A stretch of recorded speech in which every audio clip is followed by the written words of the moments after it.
This conference will now be recorded. Om Gurubhyo Namaha. Meditation Part 2. A conversation between J. Krishnamurti ji and Dr. Alan W. Anderson, 21st June 2021. Yesterday's last portion, Anderson ji is saying, this throws a marvelous light on that saying of Jesus, which people have pondered and wondered about and thought it was very strange. Foxes have holes and birds of the air have nests, but the Son of Man hath not where to lay his head. He doesn't. Man as such who grasps himself understands he is not inventing a space for himself. It fits perfectly. That's marvelous. ఇది నేను చదివాం Anderson గారి dialogue. Okay Krishnamurthy గారు I don't know అన్నారు. ఓహో ఆ తర్వాత Anderson ji no I understand but I was thinking in the context of the whole discourse. అంటే I was thinking in the context of the whole discourse. మొత్తం ఆ సంభాషణ విషయంలో నేను ఆలోచిస్తున్నాను. It just flashed over me. ఒక్కసారిగా ఇది నా మనసులోకి వచ్చింది. And our conversations have been such a revelation to me with respect to literatures that I have soaked myself in for many years. Soaked అని చెప్పారు. SOAKED.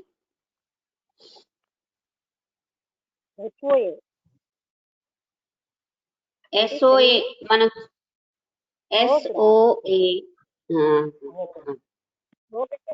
నీళ్ళలో ఉంచి ఉంటుంది అంటే ఎన్నాళ్ళే నేను ఉంచుకున్నది అని మళ్ళీ And our conversations have been such a revelation to me with respect to the literatures that I have soaked myself in for many years. నేను అన్ని వాటిలోనే నేను ఎన్ని బట్టో అంటే ఆలోచిస్తున్నాను అర్థం. నాలోనే ఆ ఉంచుకుని అటువంటి వాటికి ఎన్నింటికో మనకి మాకు రివిలేషన్స్ వచ్చాయి ఈ సంభాషణలో మనకు వచ్చినట్టుగా. ఆయన ఇంకా ఆయన మనకంటే అంటే ఆయనే ప్రావీణ్యుడు. And it is a demonstration to me of what you have said. మీరు ఇప్పుడు చెప్పినది నాకు ఒక రకంగా డెమాన్స్ట్రేషన్ అంటే ఏంటి, ప్రాక్టికల్ గా చూపెట్టడం.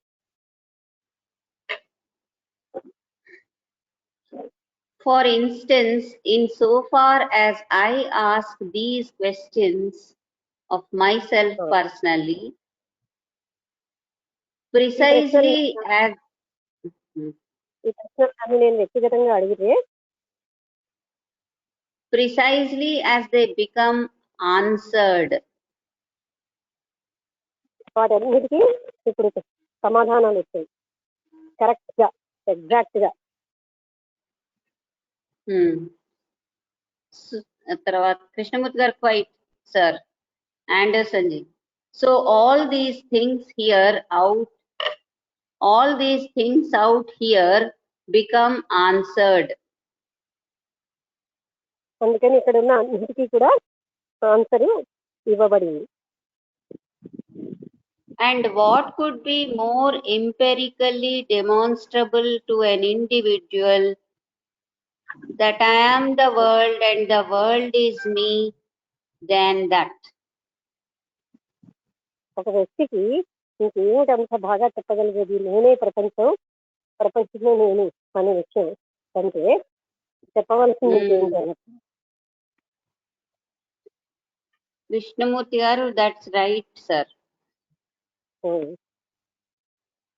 Anderson ji, all I am doing is giving a report of the journey without direction.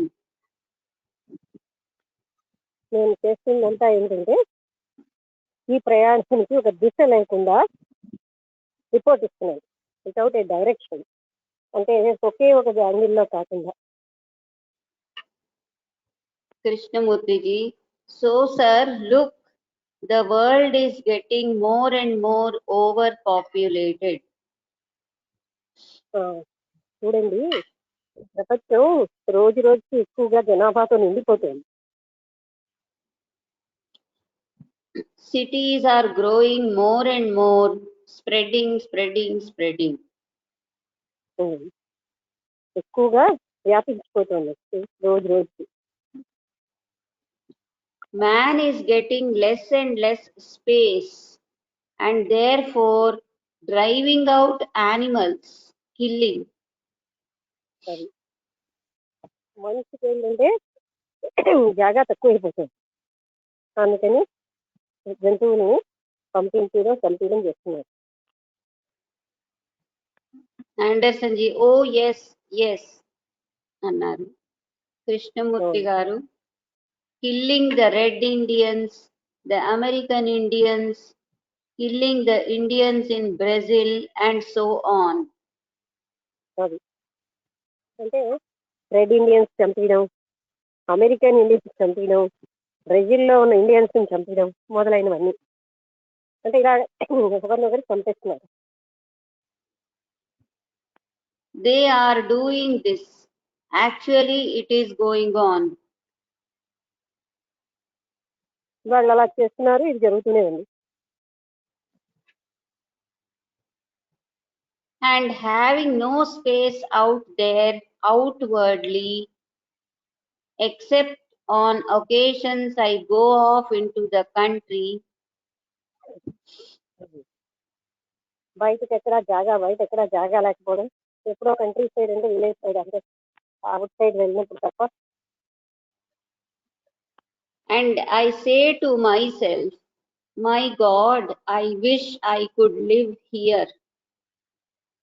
అలాంటి దగ్గర నాకు అనిపిస్తుంది, అబ్బా ఇలాంటి దగ్గర నేను ఇలా నివసిస్తే బాగుంటుంది. ఎక్కడ అంటే పట్టణం బయటకు వెళ్ళినప్పుడు కంట్రీ సైడ్ ఉంటాయంటే అక్కడ కొంత గ్రీనరీ స్థలం ఉంటాయి. అప్పుడు కృష్ణమూర్తి గారు అనిపిస్తుంది, మై గాడ్ నేను ఇక్కడ బతికితే బాగుంది అనిపిస్తుంది ఇక్కడ జీవిస్తే. అంటే జాగా లేని దగ్గర కంటే జాగా ఉన్న దగ్గర. But I can't because I have got అని చుక్కలు వదిలేశారు and so on. కానీ నేను అలా జీవించలేను, ఎందుకంటే అంటే అంటే అతను మనుషుల మధ్య వచ్చి ఉపన్యాసాలు ఇవ్వాలి. So can there be space inwardly? అందుకని ఎక్కడైతే లోపలే మనకి స్పేస్ ఉంటే. So can there be space inwardly? Question. అయితే లోపల స్పేస్ ఉండడానికి అవకాశం ఉందా? When there is space inwardly, there is space outwardly. అది లోపలే కానీ మన హృదయంలో జాగా ఉంటే బయట కూడా మనకి జాగా ఉంటుంది. Anderson ji exactly అన్నారు. Krishnamurti ji, but the outward space is not going to give the inner space. కానీ బాహ్యంగా ఉన్న స్పేస్ మాత్రం లోపల స్పేస్ ఇవ్వలేదు. ఇప్పుడు నీకు సమాధానం వచ్చిందా? బాహ్యంగా ఉన్న స్పేస్ లోపల స్పేస్ ఇవ్వలేదు.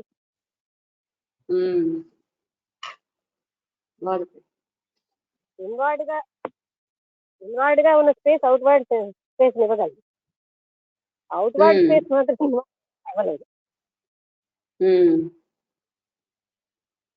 అంటే ఎంతో మంది ఉన్నా సరే మనసులో శాంతి స్పేస్ ఉంటే మనం ఎప్పుడు దీనిగా ఉంటాం, హాయిగా ఉంటాం. ఎంతో మంది కాదు, బాగా ఎంత పెద్దదే లోపల మనం ఇన్వర్డ్ గా స్పేస్ కలిగి ఉన్నాం. లోపల కానీ స్పేస్ ఉంటే అవుట్వర్డ్ గా స్పేస్ లేకపోయినా పర్వాలేదు. అంటే ఉంటుంది అంత విశాలం అనిపిస్తుంది అది భాష్యం కూడా.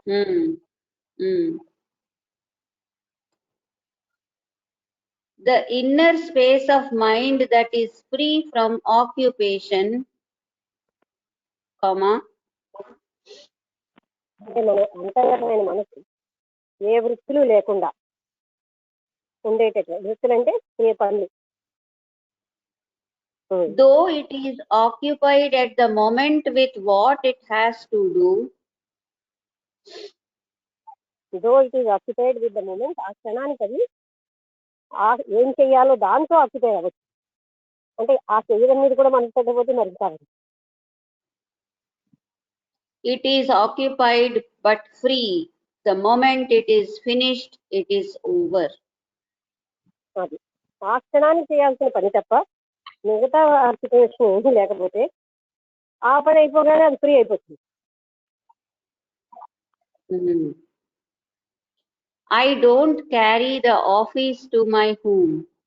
It is over. ఇక్కడ అందరూ చేసే పని అది. ఐ డోంట్ క్యారీ అంటే నేను ఆఫీస్ ఇంటికి మోసుకు రానంటున్నారు. అంటే అర్థమైంది నిజంగా మోసుకురావడం కాదు, ఆఫీస్ అంతకి ఇంట్లో పెట్టుకుంటారు మనసులో. అంటే ఇంటికి వచ్చాక కూడా అదే ఆలోచించడం.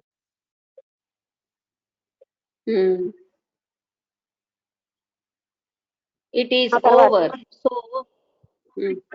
ఆఫీస్ లో బాస్ అయితే ఆ బాసిజం ఇక్కడ కూడా తీసుకురావడం. అక్కడ తను ఎంతమందికో అధికారి అయితే ప్రపంచం అంతటికీ అధికారులా భావించడం. ఇదంతా ఆఫీస్ ఇంటికి మోసుకొచ్చినట్టే. ఆఫీసులో తను పెద్ద పోస్టులో ఉంటే తాను పెద్దవాడని, అందరికీ పెద్దవాడని అహంకరించడం. ఇదంతా ఆఫీస్ ఇంటికి మోసుకొచ్చినట్టే. ఆఫీసులో వృత్తిరీత్యా ఏమిటో అక్కడితో అయిపోయింది, బాహ్య ప్రపంచంలో ఏమీ కాదు. అది మనం గమనించాలి. ఆఫీస్ లో ఎంత బాస్ అయినా out side normal human being ఆయన. ఆఫీస్ ఇంటికి మోసుకొస్తారంటే అవన్నీ మోసుకొస్తున్నారు అనమాట. ఆ బాసిజం, నేను ఆ ఎక్కువతనం, డామినేషను, అహంకారం ఇవన్నీ మోసుకురావడం. అక్కడేదో అయితే అక్కడ అయిపోయింది అక్కడ పని. మిగతా అన్ని చోట్ల కాదన్న విషయం గుర్తుంచుకోవట్లేదు. అది ఆఫీస్ ఇంటికి మోసుకురావడం అంటే. ఓకే.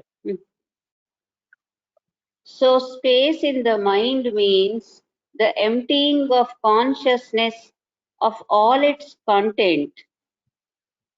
అంటే మనసులో ఉన్న స్పేస్ అంటే అర్థమైంది లోపల కాన్షియస్నెస్ లో ఉన్న కంటెంట్ అంతటిని ఎంపీ చేసుకోవడమే.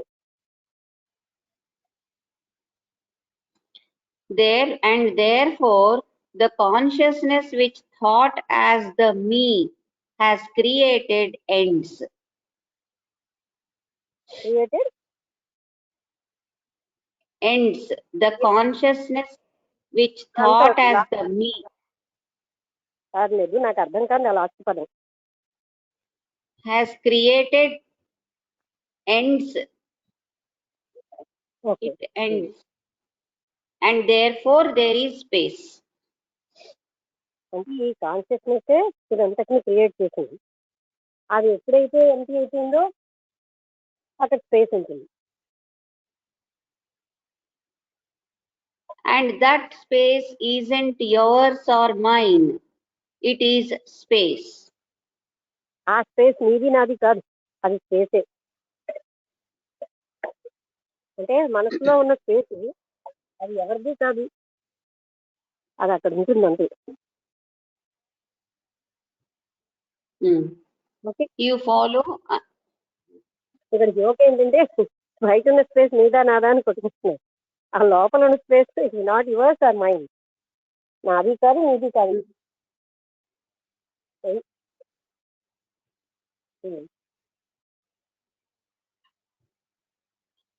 Anderson ji, yes, అంటే అతను యూ ఫాలో అన్నారు. Understand the yes I was thinking of the creation story in Genesis G capital. అంటే ఈ మొత్తం ఈ సృష్టి మన విషయంలో ఈ క్రియేషన్ యొక్క స్టోరీ అంతా నేను ఆలోచిస్తున్నాను. అంటే సృష్టి ఎలా వచ్చింది, ఎలా ఉంది అంటే అంత మనసు నుంచి తెచ్చుకుంటాను. మన హృదయంలో ఉన్నదే సమస్తంగా చూస్తున్నాను. The appearance of space occurs when the waters are separated from the waters. అది అంటే వాటర్స్ అన్ని వాటర్లోంచి తీసేస్తే అక్కడ ఆటోమేటిక్గా స్పేస్ వచ్చేస్తుంది. అంటే ఇక్కడ ఏంటి వాటర్స్ అంటే మనలో ఉన్న అన్నిటినీ ఎంపీ చేస్తే ఆటోమేటిక్గా కాన్షియస్నెస్ ఎంపీ అయిపోతుంది. And we have vault now over which the birds fly, and this space is called heaven. ఏంటి And we have vault. Vault అంటే అలా సెమీ సర్క్యులర్ రూఫ్ లా ఉంటుంది కదా, వాల్ట్ ఆకాశం.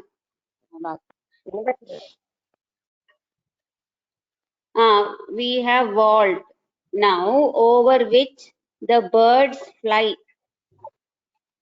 ఇప్పుడు మనకేమో అటువంటి ప్రపంచం ఉంది ఎక్కడైతే పక్షులు ఎగురుతూ ఉంటాయో. And this space is called heaven. ఇలాంటి స్పేస్ ని మనం స్వర్గం అంటాం. కృష్ణమూర్తి గారు దట్స్ రైట్ అన్నారు. అవునవును, అదే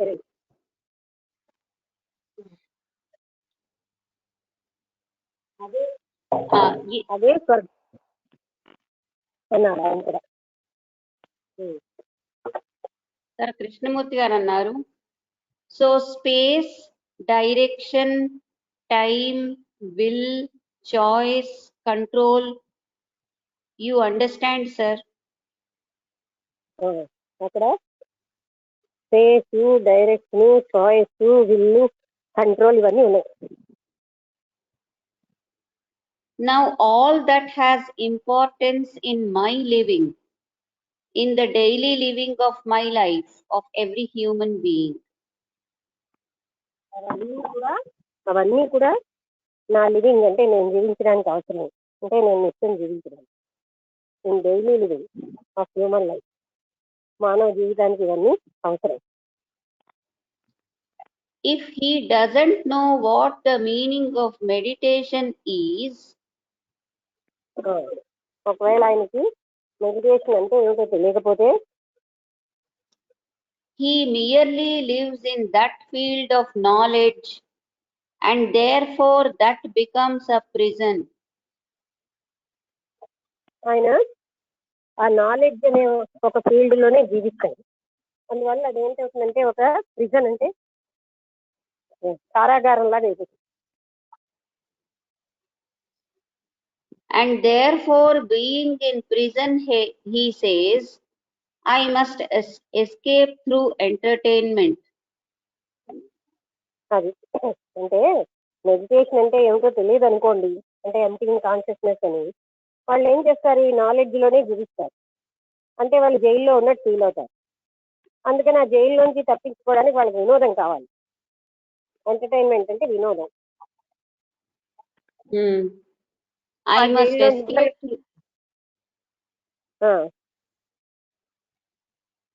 through entertainment, through gods, through this and through that, through amusement.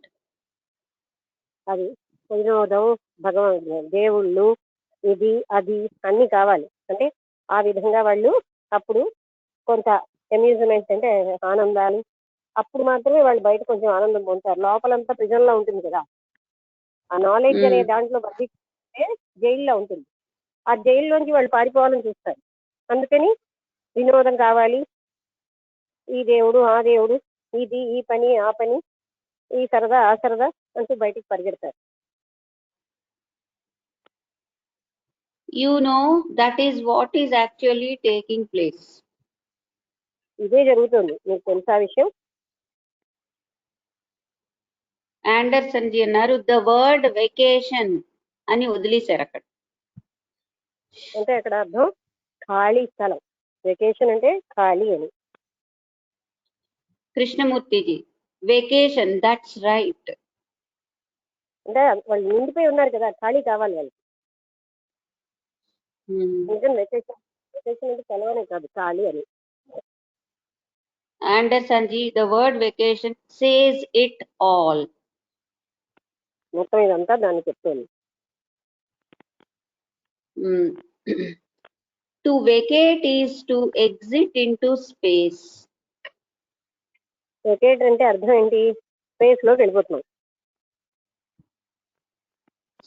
Krishnamurthy గారు స్పేస్ అన్నారు. ఆ తర్వాత Anderson ji but then we go from one hole to another hole, HOLE. మనం ఏం చేస్తాం? ఒక కన్నా నుంచి ఇంకో కన్నానికి వెళ్తున్నాం. కృష్ణమూర్తి గారు టు అనదర్ హోల్, అది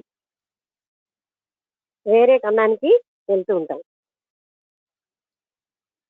ఎస్ అన్నారు ఆండర్సన్ జీ. కృష్ణమూర్తి గారు మళ్ళీ if that is clearly established perceived in my self, I see the thing operating in my daily life, then అది వాట్ బాగా టేక్స్ ప్లేస్.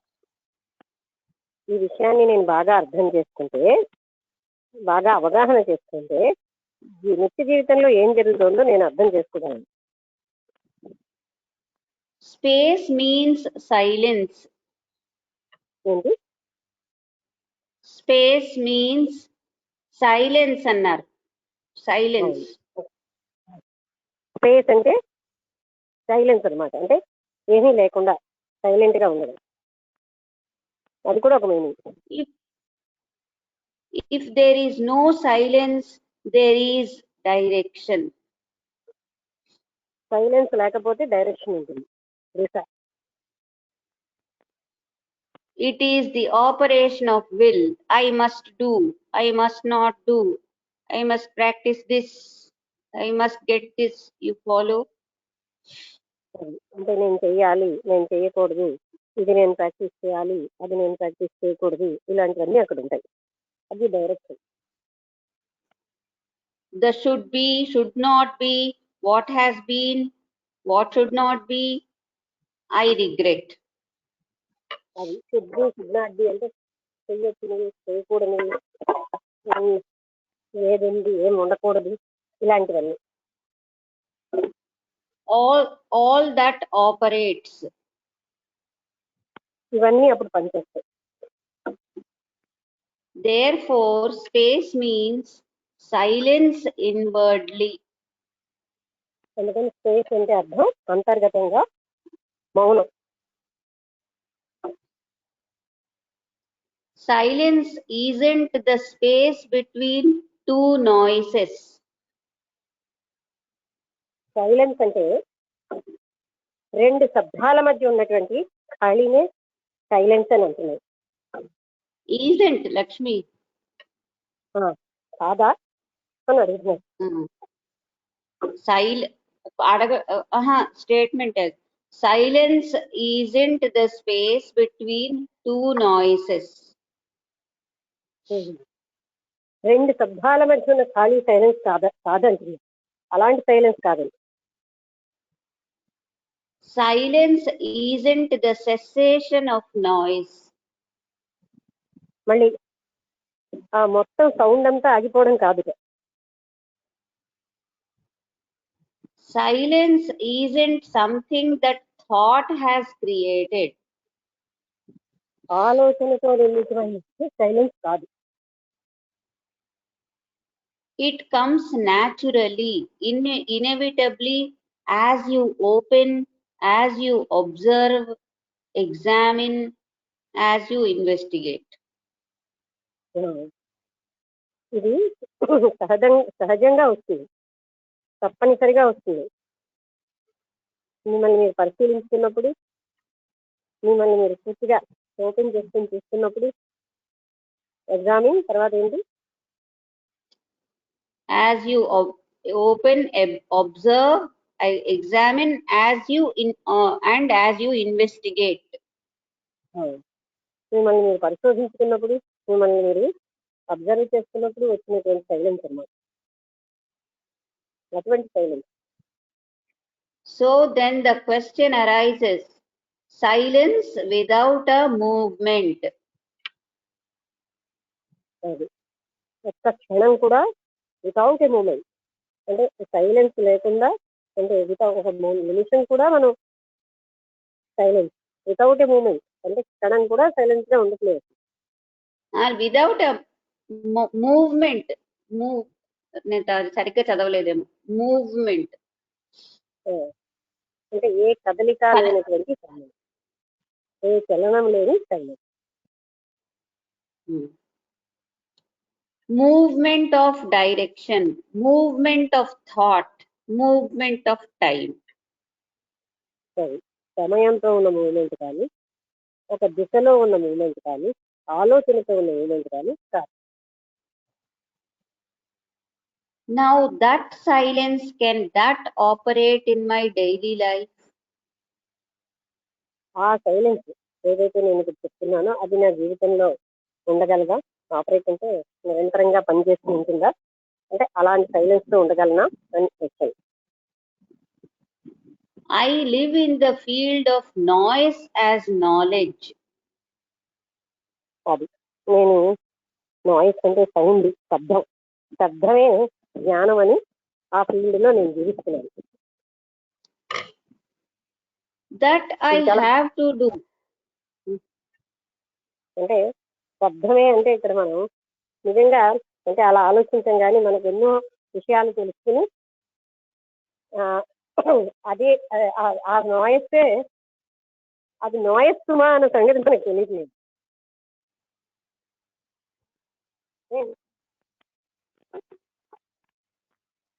అంటే నేను నాయిస్ లో ఉన్నాం మనం. Okay, I live in the field of noise as knowledge. Tarvata, that I have to do. That I have to do. అదే నేను చేస్తున్నా.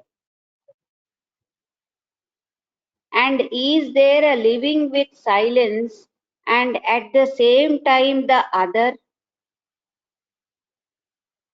సైలెన్స్ తో జీవించే ఒక జీవితం అనేది ఉంటుందా? At the same time the other, అంటే అదే అయిపోయిందా ఇంకా ఉందా? ఆ క్వశ్చన్ అయింది. And is there a living with silence and at the same time the other question.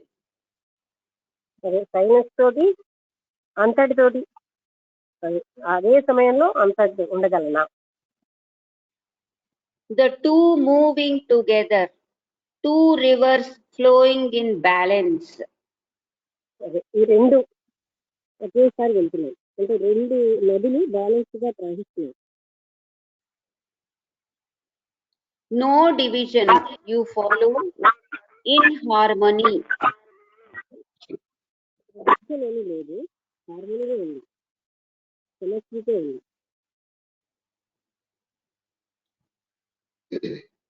There is no division. Is that possible? Division లేకుండా ఉండడం అనేది సంభవమా?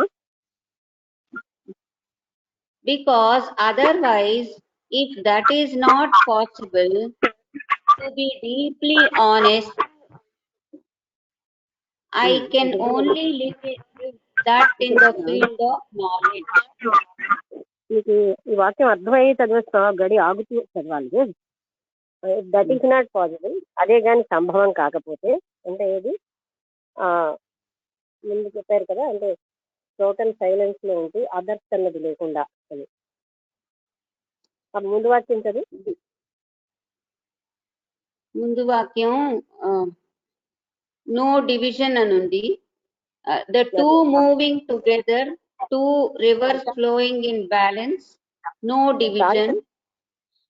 కాన్సెప్ట్ వచ్చిందమ్మా, అంటే చెప్తున్నాను, అంటే అది నేను మర్చిపోయాను కనుక కొంచెం క్లూ ఇస్తే సరిపోయింది. అంటే ఇలాంటి భేదం అన్నది లేకుండా జీవితం సంభవమేనా అనే పాయింట్ అడుగుతున్నారు. అంటే డివిజన్స్, వీళ్ళు వేరు నేను వేరు ఇది వేరు అని నావి వాళ్ళు ఇలాంటి డివిజన్స్ అన్ని లేకుండా జీవించడం సంభవమేనా? Because otherwise, if that is not possible to be deeply honest, అక్కడ కాదు, ఒకవేళ అది కానీ మనకి సంభవం కాకపోతే పూర్తి నిజాయితీతో చూస్తే ఆనెస్టీతో I can only live that in the field of knowledge. ఇప్పుడు నేను కేవలంగా నాలెడ్జ్ అనే ఫీల్డ్ లోనే ఉండగలను. I don't know if you see అని ఆయన అన్నారు. సరే లేదో నాకు తెలియట్లేదు. ఏంటంటే ఆయన ఏమంటున్నారంటే ఈ డివిజన్ అనేది లేకపోతే, డివిజన్ లేకుండా జీవించడం సంభవం కాకపోతే మనం ఏమో నాలెడ్జ్ అనే ఫీల్డ్ లోనే ఉంటాం. ఆనెస్ట్ గా చెప్పాలంటే అంటే మన నాలెడ్జ్ ఒకసారి ఆపు ముందు అర్థం చేసుకో. అంటే ఇది అవి మైండ్ లో పెట్టుకోవడం అంటే అన్నిటితోటి దీని విషయం దాని విషయం ఇలాంటి ఇన్ఫర్మేషన్స్ అన్నిటితోటే ఉంటున్నాం మనం. నాలెడ్జ్ అంటే ఏంటి?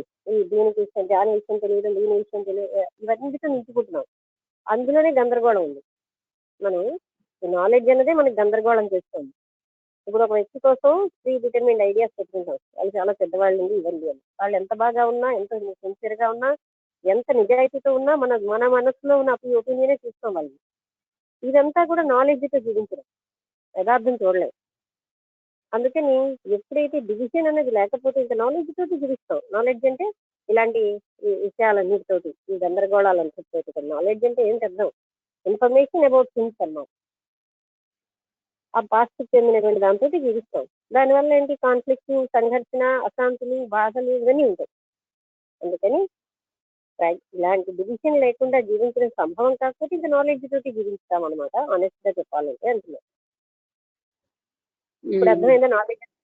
నాలెడ్జ్ అంటే ఏదేదో భవిష్యత్తు జ్ఞానమే కాదు. ఇది మనకి రోజు తెలిసినవన్నీ కూడా నాలెడ్జే.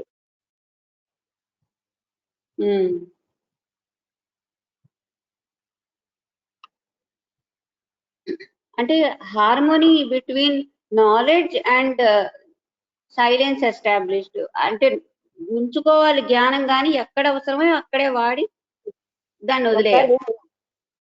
నాలెడ్జ్ కాదు ఇందాక చెప్పింది.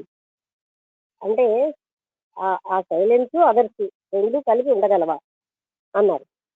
అంటే ఆ సైలెన్స్ తో పాటు అదర్స్ అన్నది కూడా, అంటే మిగతా ఏమిటంటే అవి నెమ్మదిగా అలా ఒకసారి అంటే కెన్ని అవి రెండు కూడా హార్మోనీతోటి ఉంటాయి, కానీ అక్కడ సంఘర్షణ ఉండదు.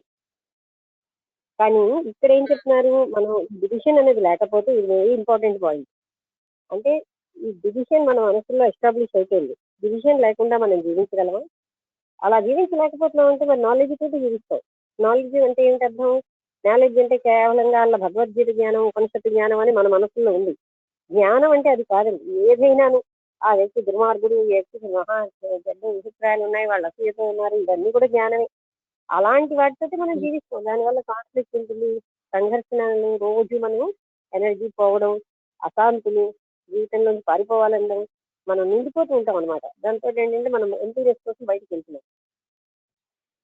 ఇవన్నీ ఆయన చెప్పారు. అంటే ఇంటర్నల్ గా అంతా నిండిపోయే గందరగోళం ఆ ప్రిజన్ లో ఉన్నట్టు ఉంటాం. అందుకని బయట మనం ఇంటర్నల్ గా హాయిగా ఉండలేక బయట పారిపోతుంది. అంటే ప్రిజన్ అనమాట. అది అర్థం.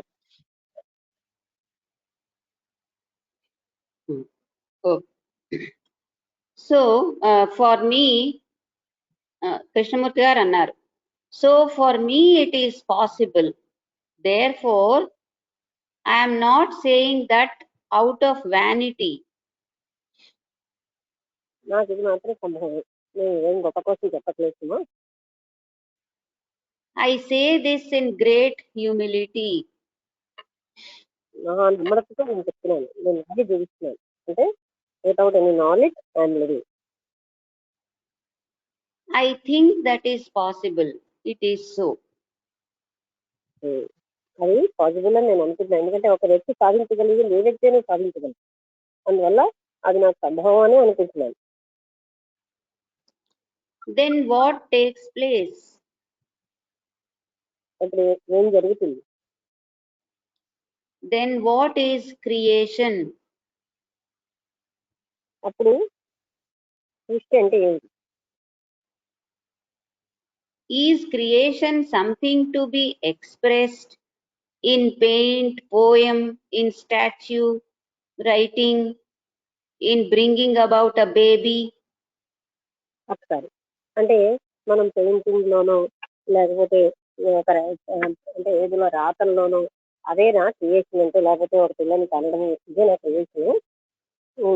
అంటే ఒక పాప పిల్లని కని పెంచడం, ఇంకా bringing baby, Is that creation? ఇదేనా సృష్టి అంటే? Does creation need or must it be expressed? అసలు ఈ క్రియేషన్ అవసరమా? దీన్ని ఎక్స్ప్రెస్ చేయాలా, వ్యక్తం చేయాలా? To us, it must be expressed. To most people. చాలా మంది ప్రజలకు ఇది వ్యక్తం చేయాల్సి ఉంటుంది. Otherwise, one feels frustrated, anxious. I am not living. అలా వాళ్ళు వ్యక్తం చేయకుండా ఉంటే వాళ్ళు ఏంటంటే చికాకు, కాస్ట్, ఫ్రస్ట్రేటెడ్, విసిగితోటి, తర్వాత ఇంకా వాళ్ళు ఏంటంటే అసలు నేను గ్రహించడం లేదు అంటే ఆతురతతోటి ఉంటారు. అంటే ఈ వ్యక్తం చేయడాలే ఇప్పుడు చూడండి, మన ఇంట్లో మనం సైలెంట్ గా ఉండలేదు, వెళ్ళి పక్క వాళ్ళతో మాట్లాడాలి, వాళ్ళ పక్క స్థితితో మాట్లాడాలి, మనం ఎక్స్ప్రెస్ అవుతూ ఉండాలి. అప్పటికి కానీ మనం జీవించినట్టుగా అనిపించదు. అవసరమా? అంటే ఏదో ఒక కవిత్వం రాసి నేను ఇంత గ్రేట్ అని చూపించుకోవాలి, లేకపోతే ఒక ప్రత్యేకమైన పని చేసి నేను ఇంత అచీవ్మెంట్ చేస్తే నేను ఇంత గ్రేట్ అని వాళ్ళకి తెలిసి ఉండాలి. ఇలా ఎక్స్ప్రెస్ అవుతూ ఉండాలి, లేకపోతే మనం జీవించలేమంటున్నారు.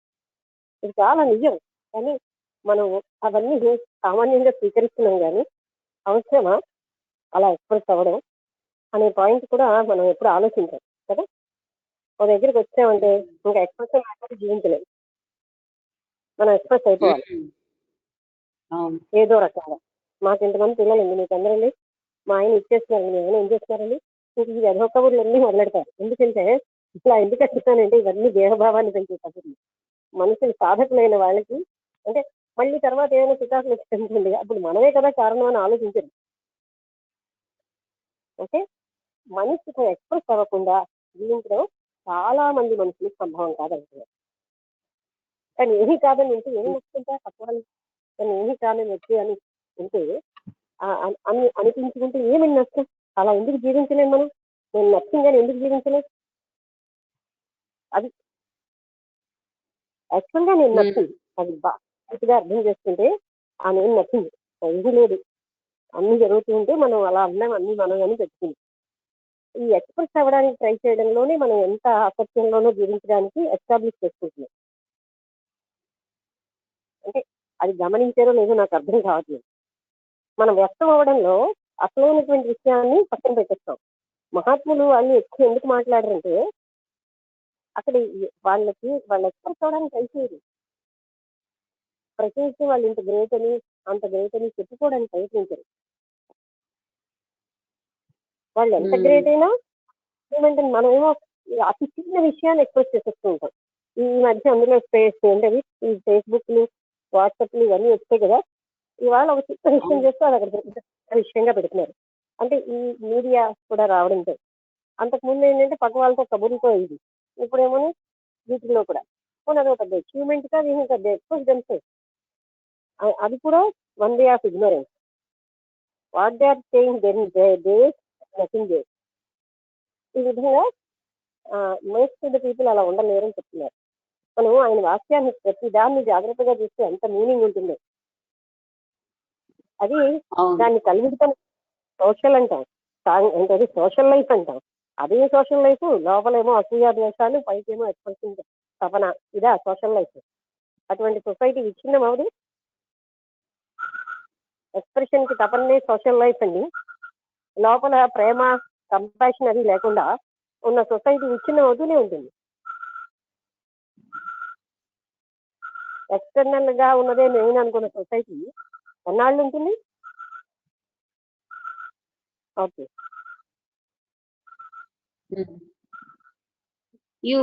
All that business. So what is creation? అయితే క్రియేషన్ అయితే అంటే ఏంటి? అంటే ఇక్కడ ఏమిటేమిటన్నారు మరొకసారి చదువులో చెప్పాలి, ఆవర్తించదు. Otherwise, one feels frustrated, anxious. I am not living. Full stop. అంతకంటే ముందు అంతకుముందు does creation need or must it be expressed? అది. To, అంటే to us, it must be expressed to most people. చాలా మందికి ఎక్స్ప్రెస్ అవుతూనే ఉండాలి. ఆయన ఏంటంటే ఇచ్చారు ఆ క్రియేషన్ చాయిస్ లో పిల్లలకి అండం ఇది అది. చదువుతాను. Is creation something to be expressed in paint, in poem, in statue, in writing, in bringing about a baby? Is that creation? అది చాలా మంది క్రియేషన్ అంటే ఏంటి? వాళ్ళు ఒక కవిత్వం రాసిన, లేకపోతే ఒక పెయింటింగ్ చేసిన, లేకపోతే ఒక శిల్పాన్ని చెక్కిన, లేకపోతే ఒక పిల్లల్ని కన్నా, అదా క్రియేషను? Is that creation? అది అని తర్వాత వ్యక్తం చేసుకోవాలన్నమాట. వాళ్ళలో ఉన్న గ్రేట్నెస్ వ్యక్తం చేసుకోవడం, అదా క్రియేషన్ అంటే? అంటే ఇవన్నీ ఎంత లోతుగా మన జీవితంలో మనం చేసేటటువంటి, అంటే చేసే పనులు మాత్రం మనం అశాంతిని తెచ్చేవి చేసి అది చెయ్యకుండా ఉండలేము. అశాంతి ఎక్కడి నుంచి వచ్చేస్తుంది అంటాం. స్టార్టింగ్ లోనే ఇలాంటివన్నీ మొదలు పెడతాయి. నేను ఎక్స్ప్రెస్ అవ్వడానికి తపన చేస్తే ఎదుటి వాళ్ళ ఎక్స్ప్రెషన్ మనం గుర్తించగలి కదా, అక్కడ మళ్ళీ ఇష్టం ఉండదు. ఇవన్నీ గందరగోళం కదా. ఈ ఎక్స్ప్రెస్ అవ్వడం తపనేనా అంటే క్రియేషన్ అంటే అని అడుగుతున్నారు. Question, so what is creation అన్నారు. తర్వాత one can only answer that if one has really gone through all this. అది ఇవన్నీ కానీ అంటే గాన్ త్రూ అంటే ఏంటి? డీప్ గా వీటి మీద వెళ్తే దానికి ఆన్సర్ ఇవ్వగలం. అంటే ఇక్కడ నేను చెప్పాను ఎందుకు ఇవన్నీ ఎక్కువగా చెప్తున్నానంటే, అవి మనం we have to go through that. అలా చేయకుండా జీవించలేమా? ఇప్పుడు అది ఎంత రాంగో మనం అర్థం చేసుకోవట్లేదు. మనం వాళ్ళకి ఎప్పుడు అవకాశం ఉంటే సహాయం చేద్దామని తప్పించాం, మనం ఎక్స్ప్రెస్ అయిపోవడానికి చూస్తున్నాం. ఇది social living. So called social living లో ఈ వ్యక్తులు ఎక్స్ప్రెస్ అవ్వడం ముఖ్యం, కానీ నీడ్ ఉన్న టైంలో ఇమ్మీడియట్ గా వెళ్ళి ఏ రకమైన అడ్వర్టైజ్మెంట్ లేకుండా can I help, I never help, I want my show, my vanity, అంతే కదా. అది సోషల్ లివింగ్ అంటారు. మరి అటువంటి సొసైటీ ఎప్పుడు కూడా పడిపోతుంది. ఎందుకంటే వాల్యూస్ సరిగ్గా లేని సొసైటీ నిలవదు. మనం అంత డీప్ గా తీసుకోవడానికి ధైర్యం లేదు. మనం ఎప్పుడు కూడా సర్ఫేస్ లెవెల్లో తీసుకున్నాం మనం, కానీ అంత ధైర్యం మనం లోపలికి తీసుకుంటే what we're doing, we're trying to express our self in the name of social living. అది ఇజ్ ఇట్ క్రియేషన్ అని అడగడానికి కారణం. లేకపోతే చెప్పాను కదా, ఒక ఇద్దరు కలిసేసరికల్లా మాకిద్దరు పిల్లలు, మీకెందరు పిల్లలు, నేను ఈ ఉద్యోగం, మీ ఆయన ఈ ఉద్యోగం, మా ఆయన ఈ ఉద్యోగం, ఇదేనా? ఇంతకంటే డెప్త్ ఉండదు ఆ సంభాషణలో. చదువుకున్న వాళ్ళు అలాగే ఉంటారు, చదువుకున్న వాళ్ళు అలాగే ఉంటారు. ఈ చదువులు నేర్పట్లేదు కదా ఆ సంస్కారాలు. దేహం సంబంధించిన విషయాలు అవి మన లోకం. అంటే మన థాట్ అంతకంటే డీప్ గా వెళ్ళదు ఎప్పుడు. దట్స్ వై మన నోరు ఇప్పుడు ఇదే, అది ఈగలు ఝుంకారం లాగా ఇదే మాటలు. ఎంతో చదువుకున్న వాళ్ళ సొసైటీలో కూడా నేను చూసాను, ఇదే ఉంటుంది, నో అదర్ డిస్కషన్. అందుకే అక్కడ చదువు ఏమీ చెయ్యట్లేదు. ఈ ఆందోళనలు, ఈ సంఘర్షణలు, ఈర్ష్యలు, అసూయలు రాకుండా వాళ్ళల్లో కూడా అలాగే ఉంటాయి. అసూయ ఎక్స్ప్రెషన్ అక్కడ వేరేగా ఉంటుంది, ఇక్కడ వేరేగా ఉంటుంది. చదువుకోని వాళ్ళ ఎక్స్ప్రెషన్ వేరు, చదువుకున్న వాళ్ళ ఎక్స్ప్రెషన్ వేరు, అంతే. But the thing is same.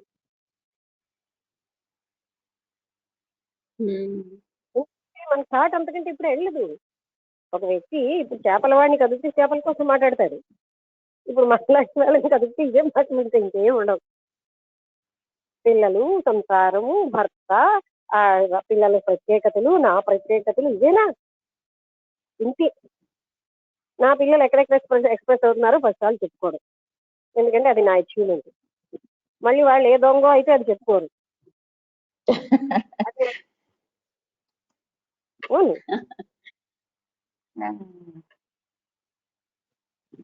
ఇలాంటివన్నీ అందుకని లోపలికి జాగ్రత్తగా మీరు చూసి అవగాహన చేసుకోండి అని చెప్తున్నారు. ఆయన ఎంత డెప్త్ తో అంటే బాండ్ లైక్ దాట్, అంత డీప్ గా అవగాహన చేసుకునే స్థితిలో ధైర్యంగా అందరికీ, ధైర్యం అంటే అతనికి ధైర్యం కూడా కాదు, కంపాషన్ వల్ల ధైర్యం వస్తుంది. అందరూ బాగుపడాలని తపన వల్ల. అది లేని వాళ్ళు అంతలా చెప్పలేరు.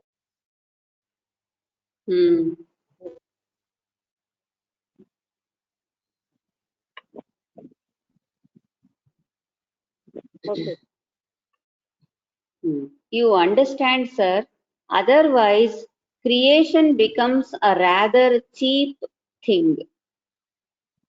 అది అలా కాకపోతే మనకి ఎలా అనిపిస్తుంది? క్రియేషన్ అనేది ఒక ఎంతో ఒక చీప్ అంటే చాలా విలువలేని విషయంగా కనిపిస్తుంది. Anderson Garanar, yes, it becomes, in terms of the word expressed, simply something pressed out. అది ఎక్స్ప్రెస్ దాంట్లో మనం ప్రెస్ అవుట్ చేసేస్తున్నాం ఎన్నో విషయాలు. చాలా బాగా చేశారు. అంటే ఎక్స్ప్రెస్ అంటే in that we're simply pressing out. వ్యక్తం అవడంలో ఏం చేస్తున్నాం? చాలా ప్రెస్ చేసేస్తున్నాం, అంటే అణిచేస్తున్నాం. మనలో ఉన్న అద్భుతమైనటువంటి ఆంతరంగిక విషయాలన్నింటినీ అణిచేసుకుంటున్నాం. అద్భుతం ఆంతరంగిక అంటే మనకి ఏంటంటే ఆత్మ ఏడుపులు స్వయం రాయడం, ఇది కాదు. మనం ఇంకా డీప్ గా వెళ్ళడం అన్నదాన్ని ఇప్పుడు అణిచేస్తాం. చెప్పాను కదా, మనం అంత లెవెల్లోనే జీవిస్తున్నాం, అంత విద్యావంతులైనా అంతకంటే డీప్ లెవెల్కి వెళ్తాం. అసలు అక్కడ ఉందని కూడా అనుకోరు, ఎందుకంటే ఈ గందరగోళంలో జీవించిన వాళ్ళకి అలాంటి ఒక ఉంది అని కూడా వెళ్ళదు. చాలా బాగుంది. 10 మంది డాక్టర్లు కానీ 10 మంది డాక్టరేట్లు కానీ కూర్చుని ఏం మాట్లాడతారో మీరు ఎప్పుడైనా రికార్డ్ చేసి చూడండి. ఇదే కబుర్లు, ఇంకేం ఉండవు.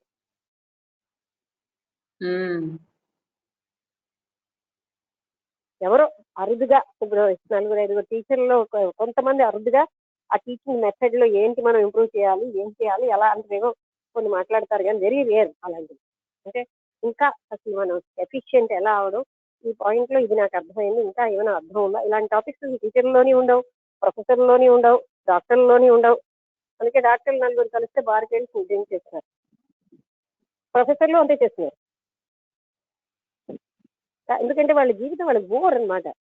ఆ బోర్ కొట్టడం కదా ఆయన చెప్పారు కదా, they are filled inside themselves inside, so they want some escape, either bars or clubs, this club that club continue. అదంతా ఎస్కేపిజం అనమాట, because they cannot live inside them. వాళ్ళ ఇన్సైడ్ అంతా ఫిల్ అయిపోయింది with all other knowledge and other things. దాంతో ఏంటంటే వాళ్ళలో వాళ్ళు ఉండలేక they run away. So this that అది ఫీల్ చేసుకుంటారు. అర్థమైందా? అంటే అందరూ చేసే పని అది.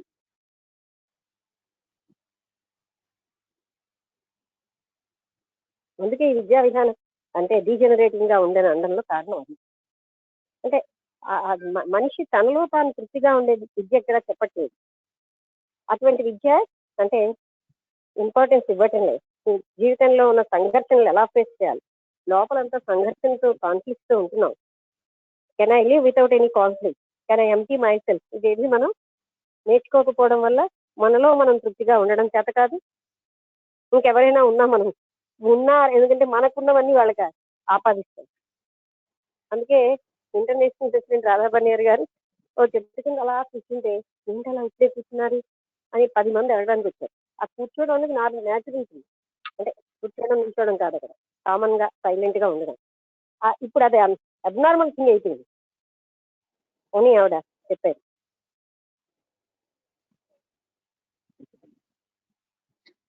అంటే గలగలగలగలగా ఏవో కబుర్లు ఆడుతూ ఉండాలి, ఎవరు విన్నా లేకపోయినా మాట్లాడిస్తూ ఉండాలి, అవసరం ఉన్నా లేకపోయినా మాట్లాడిస్తూ ఉండాలి. అది సోషల్ గా ఉండడమా?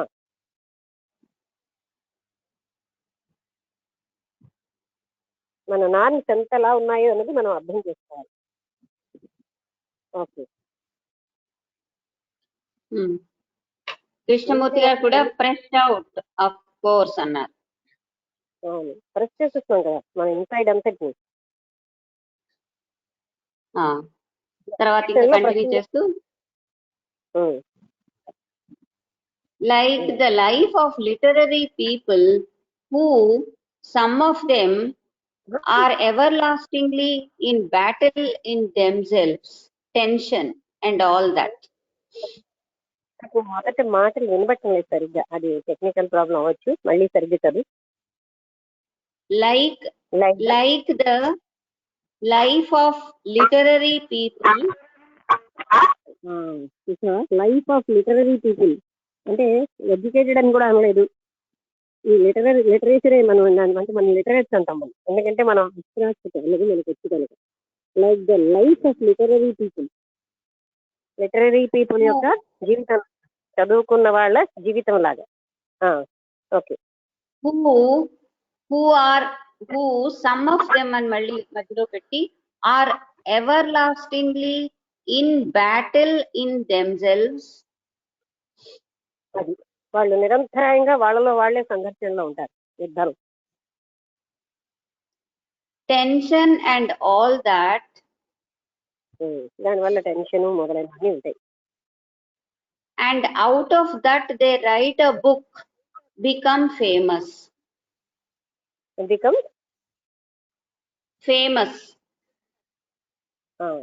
అది వాళ్ళేమో అలాంటి సంఘర్షణ నుంచి పుస్తకం రాస్తారు, అదేమో ప్రసిద్ధి అయిపోతుంది. అప్పుడు నాకు ఉన్న సంఘటన అందరికీ ఉంటుంది కదా, అదేమో ప్రసిద్ధి అయిపోతుంది. అప్పుడు ఆండర్సన్ గారు అన్నారు, yes the psychological theory that works of art are based on neurosis. అవును, that works on art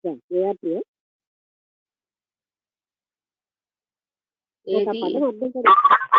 that works on art or neurosis అనేది కదా. వర్క్స్ ఆఫ్ ఆర్ట్ ఏఆర్టి అంటే ఆయన కళ. అర్థమైంది. ఏఆర్టి అంటే నాకు నువ్వు వేరే మీనింగ్ చెప్పక్కర్లేదు, నాకు ఆ పదం సౌండ్ అర్థం కాదు.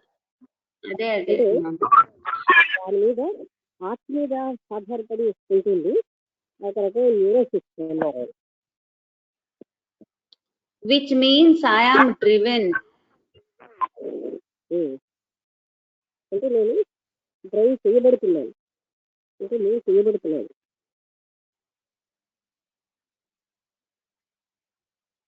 కృష్ణమూర్తి గారు అంటారు, yes so what is creation?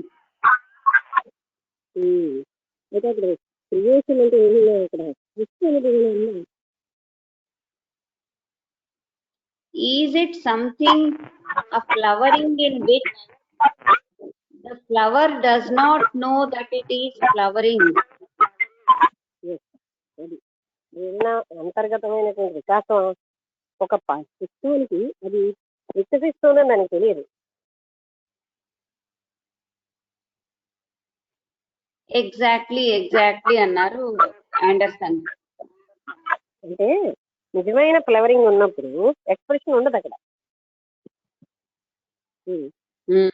Correct, బాగుంది.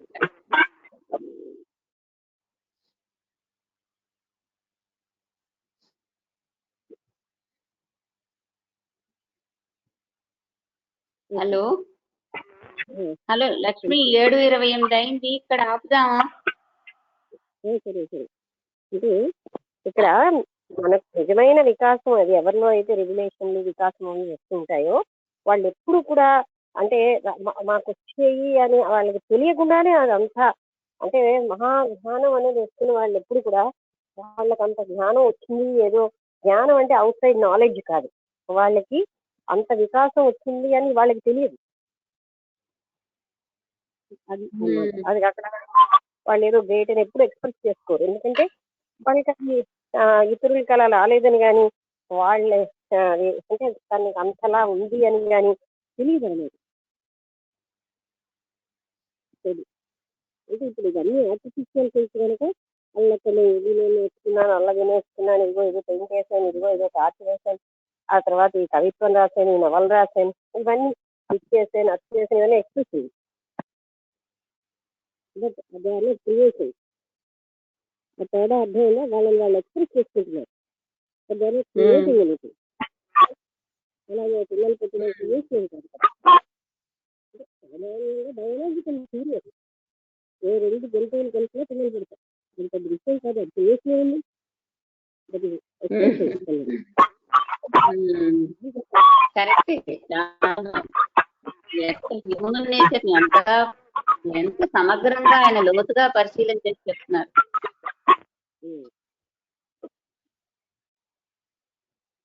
అందుకే ప్రాణాలు ఇంకా వచ్చిన వాళ్ళకి ఇంకా బాగా ఇప్పటికీ చాలా మంది దీన్ని పట్టించారు. అంటే ఎవరికైతే ఆ జ్ఞాన పఠన ఇంటర్నల్ గా పఠన ఉంటుందో వాళ్ళు ఈ విషయాన్ని ఎత్తుకుంటారు. అంటే ఆ సత్యానికి ధైర్యం ఉండాలి. ధైర్యం అంటే అప్పుడు మనం ఎన్నాళ్ళు చేసిన ఇలాంటి అగ్ని పనులా అని తెలుసుకుంటాం. అది తెలుసుకునే ధైర్యం ఉండాలి.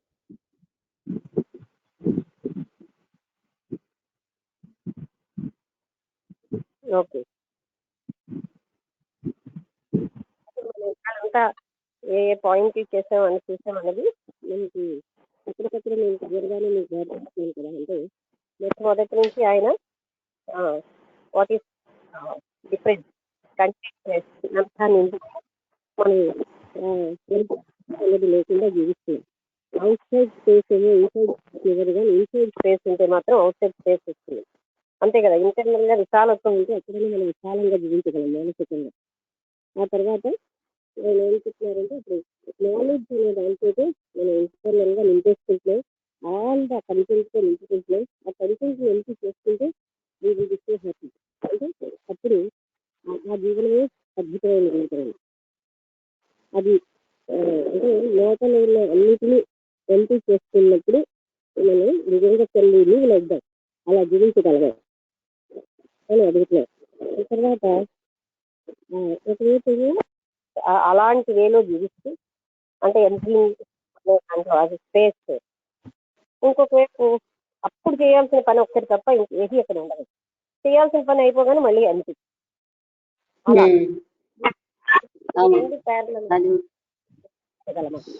ఇప్పుడు అవసరమో అప్పుడు చాటింగ్ తెస్తాం, అవసరం లేనప్పుడు పక్కన పడేస్తాం. ఆ నాలెడ్జ్ అనేది కూడా అవసరం లేనప్పుడు తెచ్చుకోవాలి. అలాగే మనం జీవించగలిగితే అద్భుతమైన జీవితం. అలా కాకపోతే ఆ మనిషి ఇప్పుడు కూడా నాలెడ్జ్తో నిండి ఉంటాయి. అంటే ఏంటి, అది ఒక రకమైన శాతం ఇంట్లో కోడి కాల్చమని తిట్టేవారు.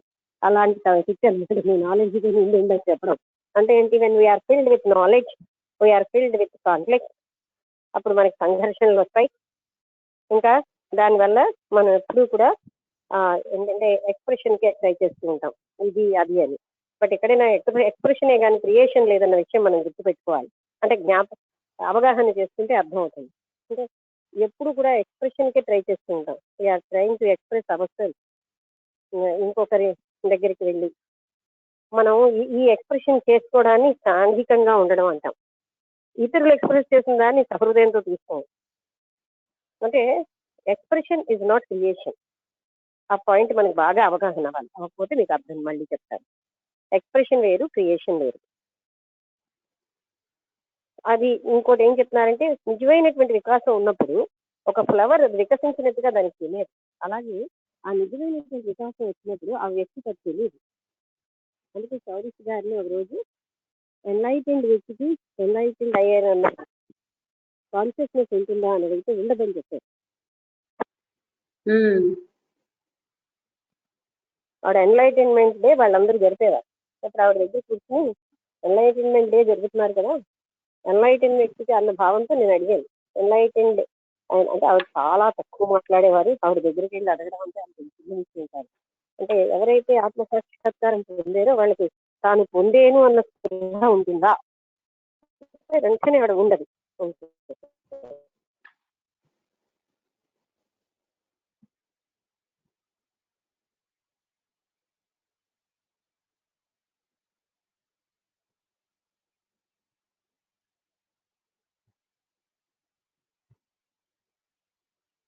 అలాగా వికసించిన వాళ్ళ స్పృహ ఉండదు. ఓకే, ఇంకేదైనా ఎక్కడైనా అర్థం కాకపోతే, అంటే ఇప్పుడు ఏం చూపిస్తున్నారంటే మనం ఏటినైతే మహా గొప్ప అనుకుంటే అందుకే అన్నాయి అంటే ఇంటర్వ్యూస్ మధ్యలో కూడా ఇదే కండక్ట్, అంతేగాని మరి ఏమీ ఉండదన్నమాట. ఎస్పెషల్లీ తపన నాలెడ్జ్ తో ఫిల్ అవ్వడం, అందులోంచి ఎస్కేట్గా ఇంటర్నల్ గా అంత కంటిన్యూ ఉండిపోయింటే మనకి ఏంటంటే స్పేస్ ఉండదు. ఆ స్పేస్ కోసం బయటకు పరిగెడతాం. అందుకోసం ఇది అని అదని బయటకు ఇదేమని చూద్దాం అలా నిజమే కానీ మరో దగ్గరికి వెళ్దాం ఇవన్నీ నది పెడతారు మనిషి.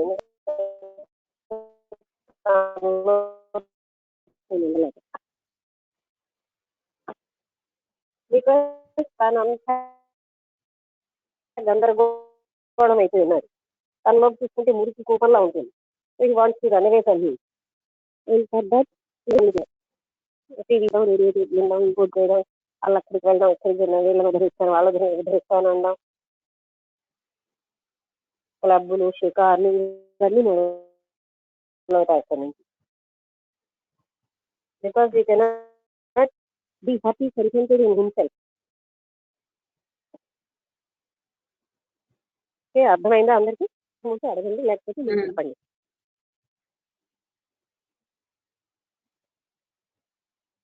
అది కాదని అనిపిస్తే అది చెప్పొచ్చు, అందరికీ మన ఫ్రీడమ్ అంది అని చెప్పి రెండు మాత్రమే యాక్సెప్ట్ చేసే అక్కర్లేదు.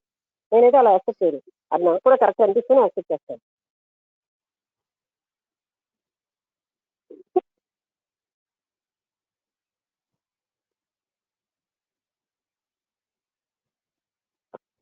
ఓకే, ఎవరైనా మాట్లాడతారా? నమస్తే మేడం, శాంతిశ్రీనమ్మా. హలో, చాలా బాగుందమ్మా ఈరోజు. ఈ కృష్ణమూర్తి గారు ఎంత డీప్ గా ఆ విషయాన్ని మనకి చెప్తున్నారంటే, ఎప్పుడు మనము ఈ కోణంలో అసలు ఆలోచన అనేది లేదు. ఇప్పుడు వింటున్నప్పుడే మనకి ఓహో ఇలా కూడా మనం తెలుసుకోవచ్చు అన్నది అర్థమైందమ్మా.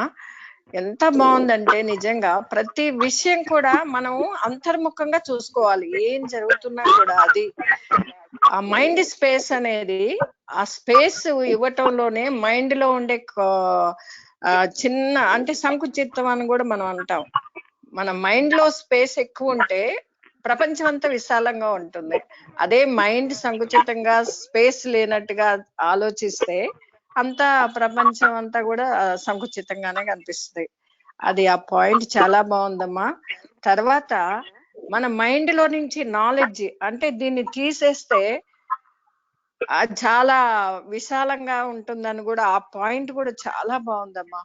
విశాలము అనే కంటే ఆ స్పేస్ అనే దాన్నే మన ధ్యానం అని కూడా అనొచ్చు అని చెప్పేసి బాగా చెప్పారమ్మా. అది ఎంతసేపు మనం ఏదో క్రియేషన్ చేస్తున్నాము ఏదో అని చెప్పేసి అన్నారు. అది ఏ క్రియేషన్ మనం చేయటం లేదు, కేవలం ఎక్స్ప్రెషనే. మీరు అన్నట్టుగా ఏదో మనలో ఏదో గొప్ప టాలెంట్లు ఉన్నాయి అవన్నీ అసలు అనుకోవటానికే లేదమ్మా. మనం చేసేది ఒక కామన్ థింగ్ అన్నమాట. ప్రతిదీ ఆల్రెడీ జరుగుతున్న విషయాన్ని మనం ఏదో చెప్తాం చూసారా, మనం ఏదో కొత్తగా కనిపెట్టినట్టు కాకుండా ఉన్న విషయాన్ని ఎంతసేపు అంతర్ముఖంగా చూసుకోకుండా ఎంతసేపు తనకు తెలిసిన విషయాన్ని 10 మంది చెప్పటం, తనే చాలా గొప్ప అనుకోవటం, ఆ ఫీలింగ్స్ లో ఎక్కువగా ఉంటామమ్మా మనం.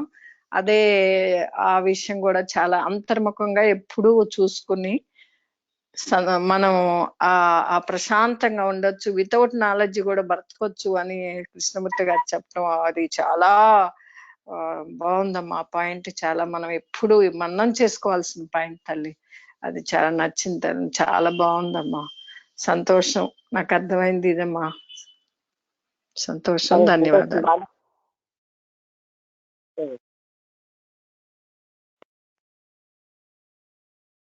ఇంకా ఎవరైనా మాట్లాడతారా? అంటే ఒకవేళ మనకి మన ఫ్రీడమ్ ఉందండి, ఆమోదించకపోతే అదేంటి ఆ మాటలు ఎందుకంటే నేను అలా ఫీల్ అయినా, అంటే నేను ఏమంటానంటే మనం ఫ్రీగా మన స్వేచ్ఛగా ఇష్టాన్ని అర్థం చేసుకోవాలి. అది కాకపోతే ప్రెషర్గా అయిపోతుంది, చెప్పేది ఒకటి చాలా అయిపోతుందా. మన అంతర్గతంగా ఉన్నది ఏంటి?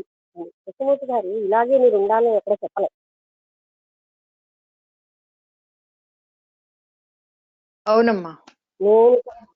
మాటలు కోట్ చేయకండి అని కూడా చెప్పారు ఆయన. నా మాటలుగా మీరు కోట్ చేయకండి, అవి మీరు ఏదైనా తెలుసుకున్నది మీరు చెప్పండి అలా మాట్లాడేవారు. ఎన్సి కృష్ణ గారని మొన్న కలిసి ఆయనకి 14-13 ఏళ్ళప్పుడు కూడా కృష్ణమూర్తి గారిని వెళ్ళి డైరెక్ట్ ఎదురుగుండా వాళ్ళ తాతగారు తీసుకెళ్తే కూర్చునేవారు. అప్పుడు అతన్ని కూడా సార్ అని సంబోధించి నేను చెప్పానని ఎక్కడ మీరు చెప్పకండి, వాట్ ఎవర్ యూ పర్సీవ్ అది మీరు చెప్పండి అంటే అని మాట్లాడేవారు. Never say that Krishnamurthy sir అని ఆ వయసులో అతన్ని కూడా సార్ అని సంబోధించారు.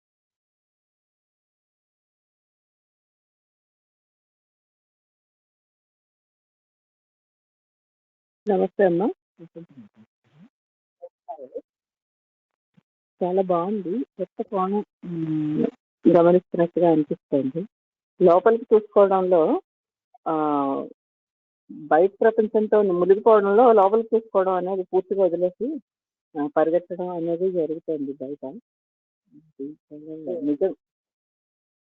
అయితే ఎంత అశాంతిగానూ ఉంటుంది అలా కంపేర్ చేసుకోవడం, ప్రొజెక్ట్ చేసుకోవడం వీటి వల్ల. అది మానేసిన తర్వాత ఎంత హాయిగా ఉంటుంది అనేది గమనిస్తేనే తెలుస్తుంది, ఆ వ్యూ వస్తేనే తెలుస్తుంది.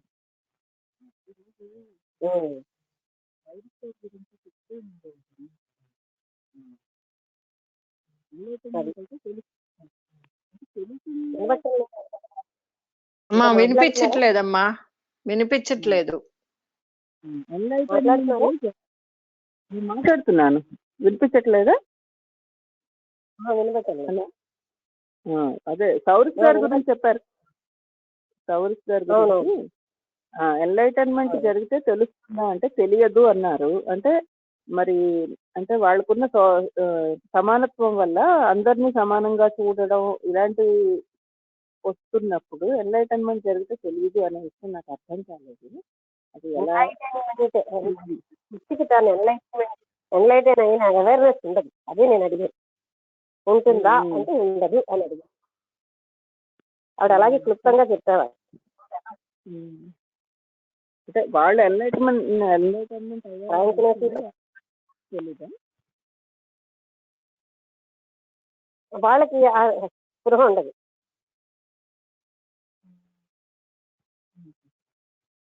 ఓకే, వినపడటం లేదు మళ్ళీ మీకు సౌండ్ ప్రాబ్లం.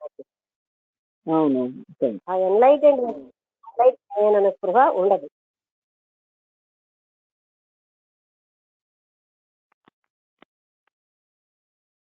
Okay okay.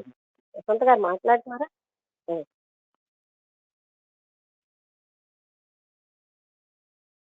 నమస్తే మేడం గారు.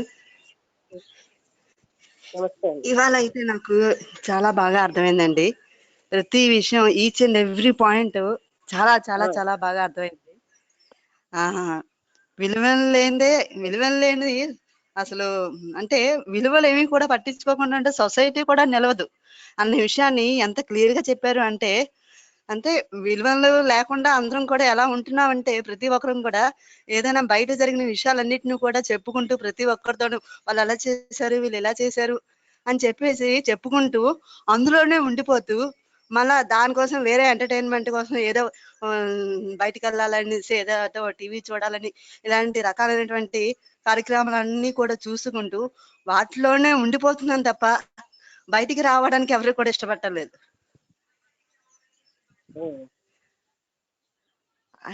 ఎంత బాగా చెప్పారంటే నాకు అది చాలా బాగా అర్థమైందండి. అంటే ఈ స్పేస్ అనేటువంటిది మొత్తం అంతా కూడా ఖాళీగా ఉంచుకుంటేనే ఏదైనా ఎప్పుడు మెడిటేషన్ అనే దానికి ఒక అర్హత అనేటువంటి సంపాదించుకుంటాం అన్న విషయం అర్థమవుతుందండి. తర్వాత నాలెడ్జ్, ఎవరికి వాళ్ళు ఏంటంటే ఎక్స్ప్రెస్ అయిపోతుండడం, మా పిల్లలు ఇలాంటి వాళ్ళు తర్వాత ఏమో ఏంటి వాళ్ళు అలా చేశారు, అవతల వాళ్ళ విషయాల గురించి చెప్పుకుంటూ మనం అంటే ఏమిటో వాళ్ళకి ఎక్స్ప్రెస్ చేసేసుకుని అన్న విషయాల్లోని ఉండిపోతున్నాం. ఇవన్నీ కూడా తొలగించుకుంటేనే ఏదైనా సాధించగలమండి.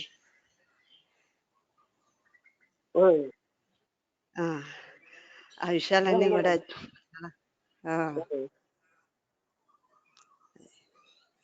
చాలా బాగా అర్థమైందండి.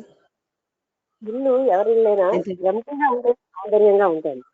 నిండిపోయి సాంపన్నతో అయిపోయి. నేను ఒకప్పుడు దేన్ని వీళ్ళు సౌందర్యం అంటున్నారు, ఏ ఏ ఎలా ఉంటే సౌందర్యం అంటున్నారు నాకైతే అన్ని తెలిసేవి కాదు. ఇప్పటికీ నాకు తెలియదు చాలా. అయితే దేన్ని వీళ్ళు సౌందర్యం అంటున్నారని నేను చూశాను. చూస్తే ఫేస్ ఎక్కువగా పెట్టి చదివితే సౌందర్యంగా ఉందని అంటున్నారు. అంటే అక్కడ ఎంపీ స్పేస్ మన అవుట్ సైడ్ కూడా అలాగ స్పేస్ ఉంచుకుంటేనే మనకు సౌందర్యం ఉంటుంది. ఒక అడుగు జాగాలు పెట్టకుండా నింపేస్తే సౌందర్యంగా ఉందా అనట్లేదు. ఆ విధంగానే మన ఇంటర్నల్ గా కూడా ఎంపీగా ఉంటేనే ఆనందం అనేది ఉంటుందని మనకు అర్థం అవుతుంది. ఎంత ఎక్కువ నింపుకుంటే అంత ఎక్కువ అనుకోవడం కాదు. ఇన్ఫర్మేషన్ అంతా నింపుకుని చెత్తబుట్టలో తయారవుతుంది అంతే. నమస్తే అమ్మా. నమస్తే నమస్తే అమ్మా. ఎంతసేపు సరిగా వినపడలేదు. ఇప్పుడేదో గ్రీన్ సిగ్నల్ వచ్చింది. అదే సౌందర్యం అన్న పదానికి మరొకసారి వివరణ ఇస్తారా? అదే ఏదో బ్యూటిఫుల్, ఇంటర్నల్ బ్యూటిఫుల్ ఏదో అన్నారు కదా. చెప్తానండి. వాళ్ళ టాపిక్ ఏంటంటే మనం ఎప్పుడు మనం వ్యక్తం అవడానికే ప్రయత్నిస్తూ ఉంటాం. ఒక ఆర్ట్ ద్వారా, ఒక శిల్పం ద్వారా, ఒక కవిత్వం ద్వారా, పిల్లల్ని కండం ద్వారా ఇది వ్యక్తం అవడమా, ఇది సృష్టి కాదు అంటే కొత్తగా ఏమీ చేయట్లేదని. అయితే ఆ వ్యక్తం అవ్వడంలో ఆ ప్రయత్నమే మనం అది చాలా అద్భుతమని అనేసుకుంటున్నామని.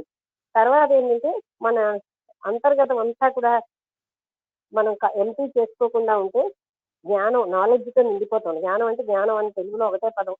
అంటే ఈ విషయాల విశేషీకరణ అన్నిటి మీద ఆ నాలెడ్జ్ ఎప్పుడైతే ఉందో సంఘర్షణ ఉంటుంది. సంఘర్షణ ఎప్పుడైతే ఉందో ఖాళీ స్థలం ఉండదు అక్కడ. అంటే ఈ నాలెడ్జ్ వల్ల అన్నీ మేము నింపుకుంటాం. దానివల్ల మనకి ఎప్పుడు సంఘర్షణ, జీవితంలో అశాంతి అది భరించలేక స్పేస్ అన్నది లోపల ఉండదు. మనం ఎప్పుడు నింపేసుకుంటున్నాం. అందుకని బయటికి వెళ్తాం. ఎందుకంటే లోపల హాయిగా లేదని బయట ఎంటర్టైన్మెంట్ అనో, మరో తిరగడమనో, దైవం అనో, పిలిగ్రిమేజ్ అనో, తీర్థయాత్రలో బయటికి పారిపోతుంటాం. మనలో మనం ఉండలేక కదా, వినోదాలకి, క్లబ్బులకి, కాలక్షేపాలకి. ఎందుకంటే లోపల ఉండలేక, బికాస్ ఇది నిండిపోయి ఉంటుంది. ఎంపీ స్పేస్ లేదు. నేనేమంటున్నానంటే నాకు సదనం సమంగా తెలియదు. అలాగే చిన్నప్పుడు సౌందర్యం అంటే ఏమిటో తెలిసేది కాదు. దేన్ని వీళ్ళు అందం అంటారో అది నాకు అర్థం అవ్వలేదు. అయితే నేను అర్థం చేసుకోవడానికి ప్రయత్నిస్తే ఖాళీ స్థలం ఉంది సర్దితే అది అందంగా ఉంది అని అంటున్నారు అని ఒక పాయింట్ అర్థమైంది. అంటే ఖాళీ కాకుండా అంతా నింపేస్తే అందం లేదంటున్నారు అనేది ఒకటి నాకు అర్థమైంది. కొందరు సర్దడంలో ఉంచితే అక్కడ అందంగా ఉంటుంది అనమాట. వాళ్ళకి తెలియకుండా వాళ్ళు అలా చేస్తున్నారు. అర్థం చేసుకుని ఆ ఎంటీ స్పేస్ ని వీళ్ళు బాగుందని అంటున్నారు. నాకేంటంటే ఎవరైనా ఇల్లు సామాన్లు లేకుండా ఖాళీగా ఉంటే నాకు ఎంతో బాగుంటుంది.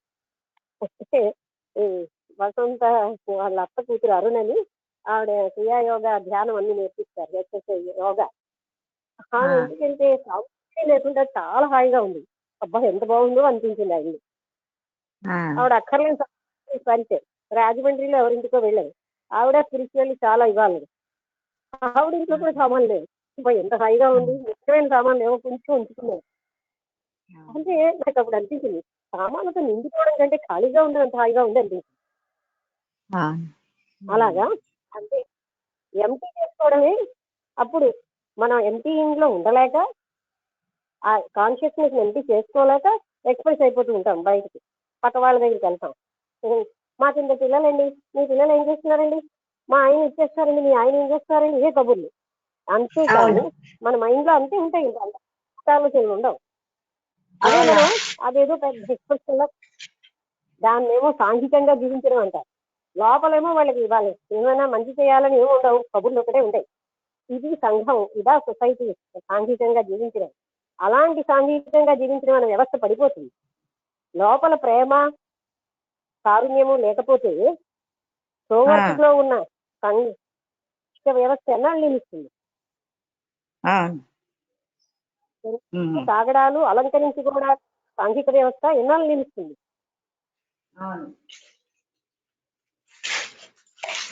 అదే ఆ ముక్కలు సరిగ్గా సిగ్నల్ వచ్చింది, ఆ ముక్కలు వినిపించాయి మీవి.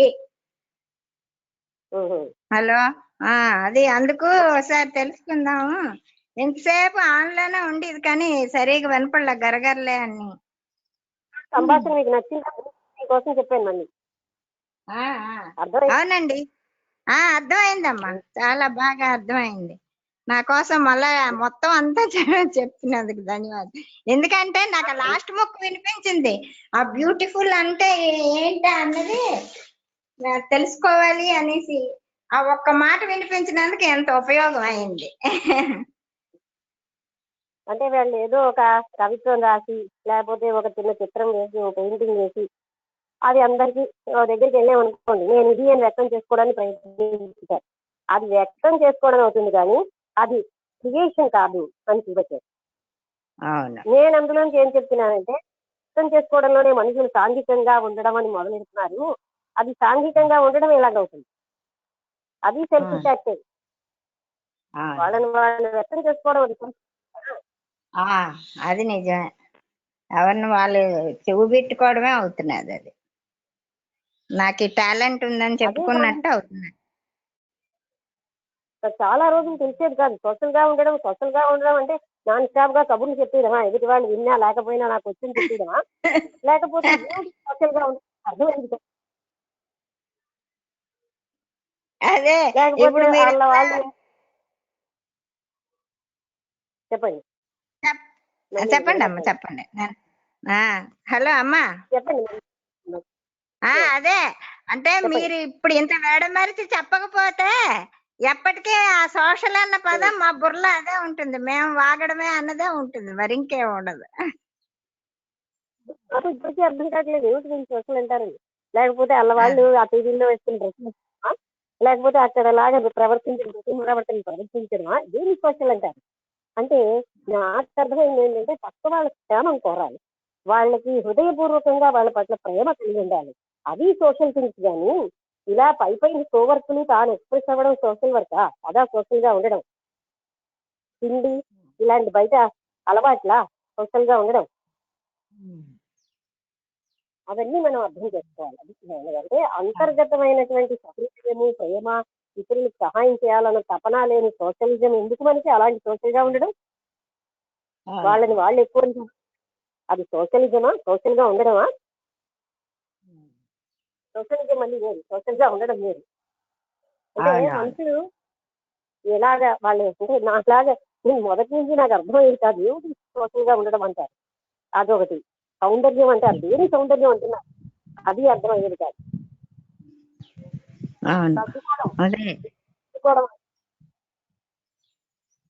సౌందర్యం అన్నదానికి మంచి అర్థం దొరికింది ఇవాళ. అదే ఇంటర్నల్ గా సౌందర్యం అన్నది ఏమిటా అన్నది బాగా అర్థమైంది. చెప్పలేదు నేను అర్థం చేసుకున్నది ఏంటంటే, ఫేస్ ఉండి సర్దుతూ ఉంటే అది సౌందర్యంగా ఉంటుంది అని నేను గమనించాను. ఫేస్ కొంచెం తెలుసుకోవాలి అక్కడ. అలా నేను అర్థం చేసుకున్నాను అంతే. అది అంతో కాదు, దానికి అవునో కాదో నాకు తెలియదు కానీ నేను ఫీల్ అయ్యాను. అదే అంటే మీరు ఎక్స్పీరియన్స్ చేశారు కాబట్టి అది తెలుస్తున్నది. మీరు చెప్పిన దాన్ని బట్టి బాగా అర్థమైంది. నిజంగానే అదే సౌందర్యం. అర్థమైంది. ఎందుకంటే మీకు ఎక్స్పీరియన్స్ చేసి తెలుసుకున్నారు. మీరు చెప్పాక నిజంగానే అలాంటిదే సౌందర్యం అన్న మాట మాత్రం బాగా అర్థమైంది. ఎందుకంటే అక్కర్లేనివన్నీ ఆలోచించి నింపుకొని వాటిని వ్యక్తీకరించడంలోనే సమయాన్ని అంతటిని మేము అలా వృధా చేసుకుంటూ అసలైనది ఏదో అది తెలుసుకోకుండానే ఉంటున్నాం ఇన్నాళ్ళు అన్నది అర్థం అవుతున్నది. అంటే నాకు తెలియదు అన్న విషయం నాకు నచ్చలేదు. సర్దుకోవడం అంటే దేని సర్దుకోవడం అంటారు తెలియదు, దేని సౌందర్యం అంటున్నారు తెలియదు. అంటే ఏమిటిది అని నేను చూసుకుంటూ ఉండేదాన్ని. వీళ్ళ సౌందర్యం అనే దాంట్లో ఎలా ఉంది, వాళ్ళ సౌందర్యం అన్న దాంట్లో ఏంటి? మనిషి సౌందర్యం అని బుగ్గలు ఉంటే అంటారా, లేకపోతే జుట్టు ఉంటే అంటారా, దేని నుంచి సౌందర్యం అంటారు? ఇలా నాకు అర్థమయ్యేది కాదు. అవునవును, అర్థమైంది.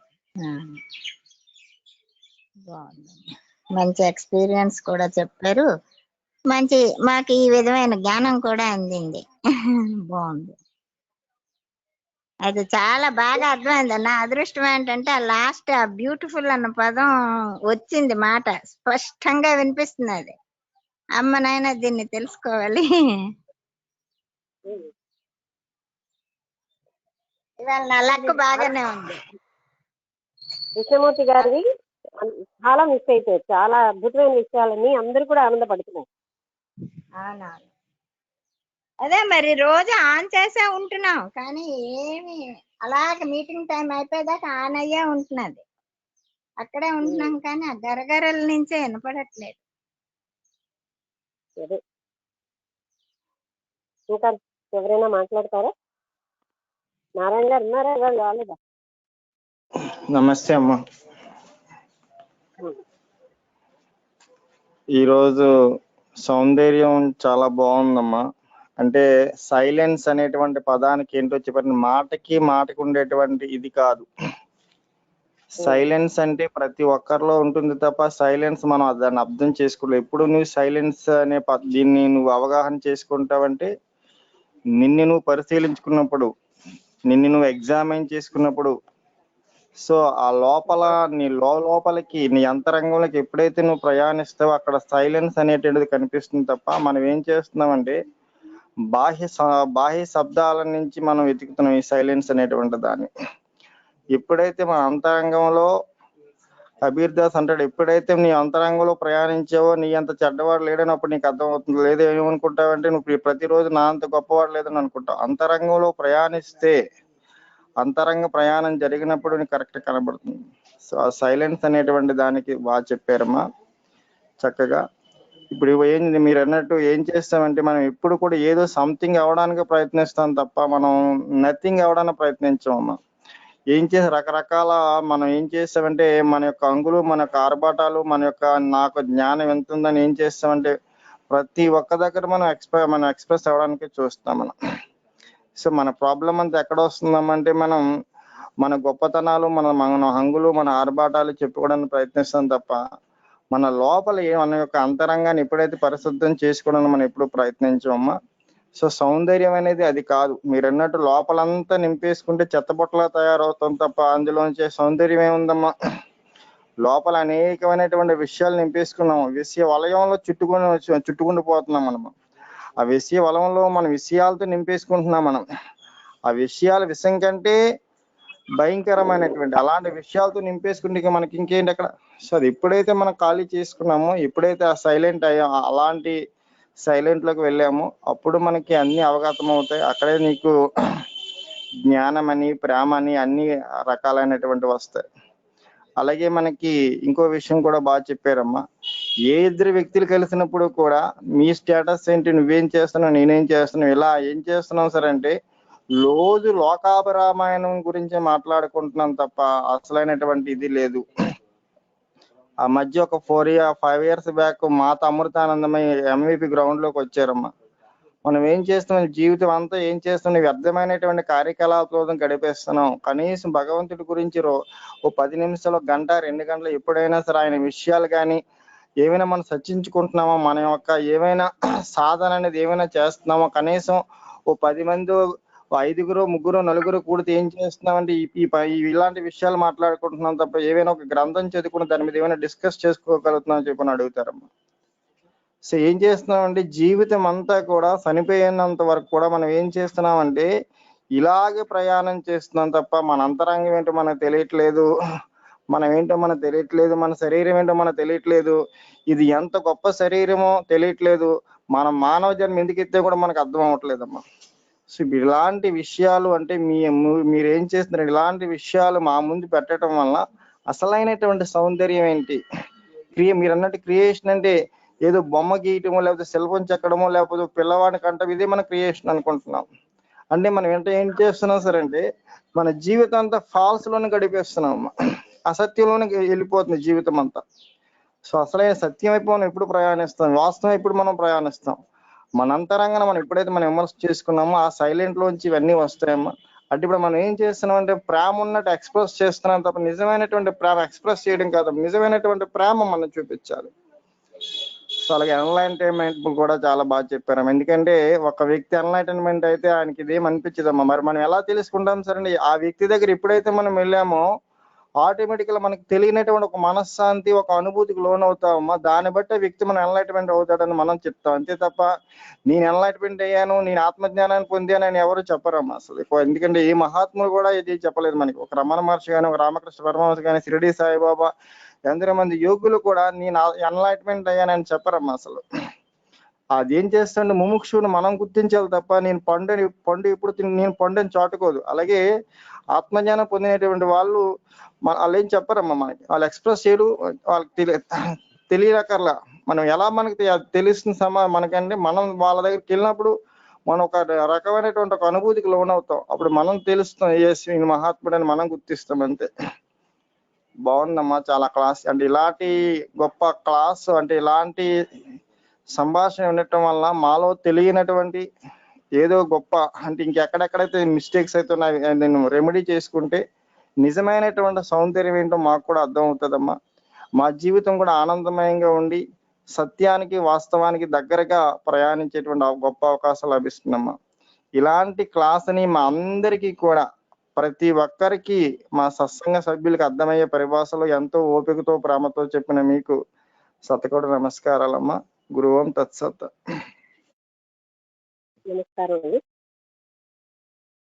ఆ సైలెన్స్ కోసం కూడా అతను 2 శబ్దాల మధ్య ఉన్నటువంటి ఆ సైలెన్స్ కాదు, అది సహజంగా రావాల్సిన సైలెన్స్. అది సహజంగా బాగా చెప్పారమ్మా పాయింట్. అవును, ఆ సహజం కూడా ఎలా రావాలి, నిన్ను పరీక్షించుకున్నప్పుడు, నువ్వు ఎగ్జామిన్ చేసుకున్నప్పుడు అది వస్తుంది. లేదమ్మా, ప్రతి పాయింట్ బాగా చెప్పారమ్మా. అంటే ఆయన చెప్పడం కాదు, మీకు మాకు చాలా బాగా ఎక్స్ప్లెయిన్ చేశారు. ఇది మాకు అబ్బాయి నా స్టూడెంట్ అనమాట, 4వ క్లాస్లో క్లాస్ టీచర్ని, స్వామి అని, సెయింట్ జోసెఫ్ విజయనగరంలో. తను మీలాగా మాకు ఎవరు చెప్పలేదు అని, అలాంటి టీచర్ లక్ష్మి టీచర్ అని వెతికి విశాఖపట్నంలో ఉన్నానని తెలుసుకుని వచ్చారు. వస్తే అబ్బాయిలో ఉన్న ఆధ్యాత్మిక తపస్సుని 22 days మా ఇంట్లో సాధన జరిగింది. అంటే ఈ ఆంతరంగికంగా చేసాక ఆ లాస్ట్ డే ఏమన్నాడంటే, నా అంత దుర్మార్గుడు ఎవరు లేరు నాకు అర్థమైందన్నాడు. అందరికంటే చెడ్డవాడిని నేనే అని నాకు అర్థమైందన్నాడు. అది కరెక్ట్. అంటే లోపలికి మనం చూసుకుంటే అవునమ్మా, లోపల మనం చూసుకుంటే మనకి అర్థమవుతుంది. మన లోపల ఎక్కడున్నా మనకు బాగా అర్థమవుతుంది. మా పాయింట్ చాలా బాగా చెప్పారమ్మా.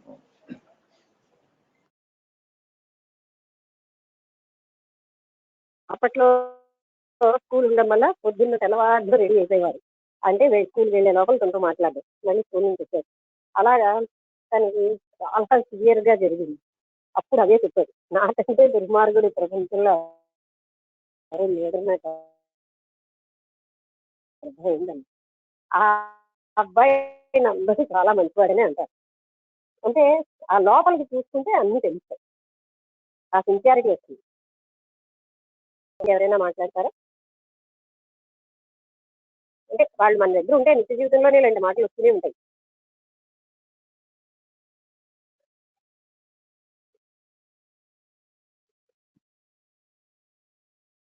ఇంకెవరైనా మాట్లాడతారా?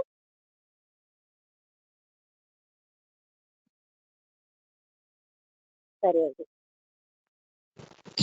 లక్ష్మి లక్ష్మి లక్ష్మి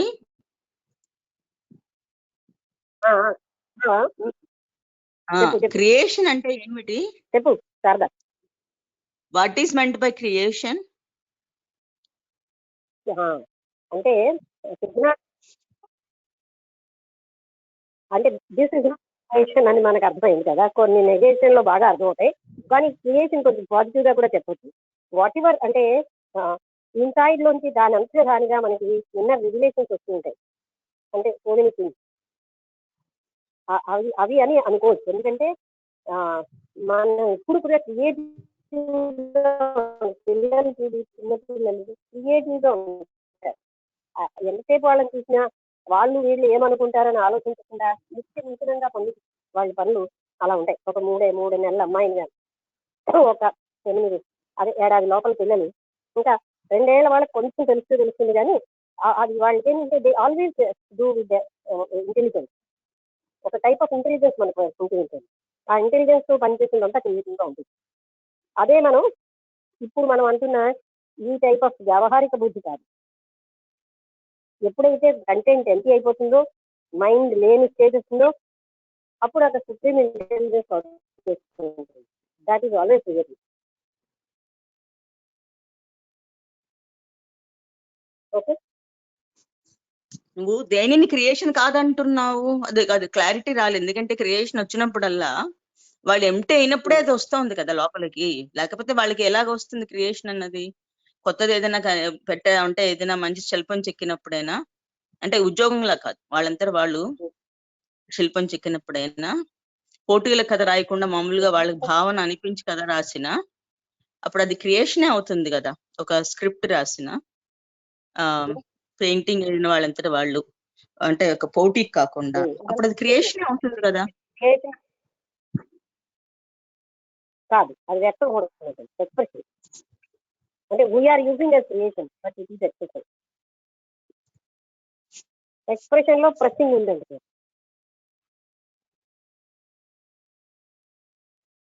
అయితే ఒక మనిషి ఏదైనా ఒక పెయింటింగ్ వేసినప్పుడు ఏదైనా సరే మనం అలవాటు అయిపోయాం,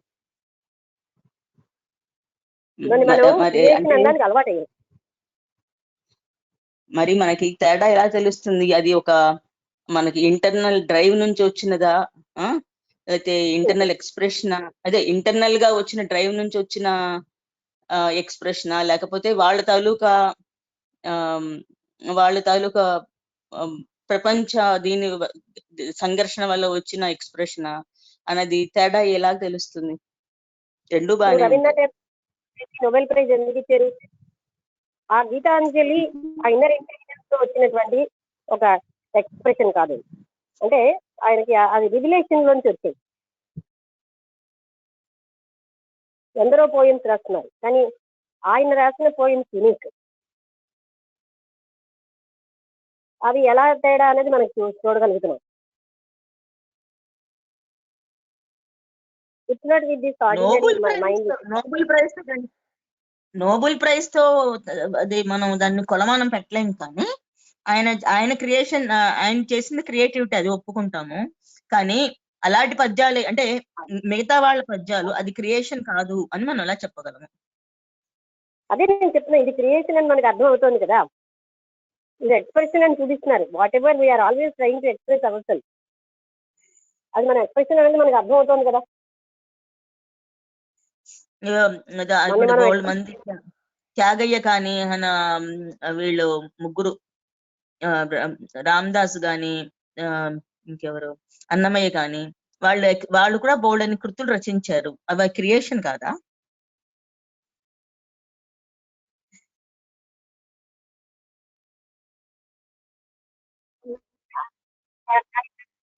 ట్రై చేయలేదు వాళ్ళు. ఏంటంటే వాళ్ళ లోపల ఉన్నటువంటి దాన్ని క్రియేటివ్ ఇంటెలిజెన్స్ నుంచి వాళ్ళు ఆ విధంగా వచ్చిన పాయింట్లు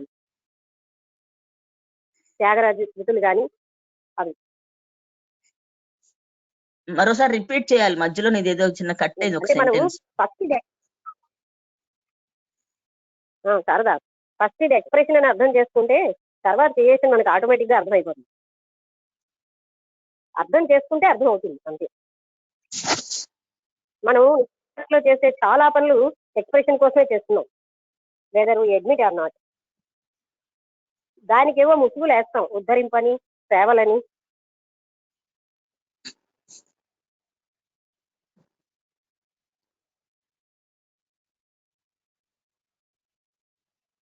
ఓకే,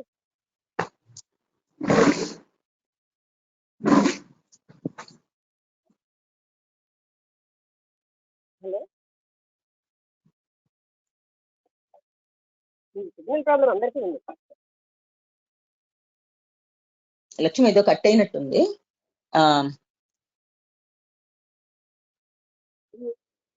అంటే నీకు వినబడలేదా? మనం చాలా పనులన్నీ చేస్తాం, ఆ ముసుగులు వేసుకుంటాం. దట్ మనం ఎవరినో ఉద్ధరిస్తున్నామనో ఎవరికో సేవ చేస్తున్నామనో ఇలా ముసుగులు వేసుకుంటాం. But we're always expressing our self.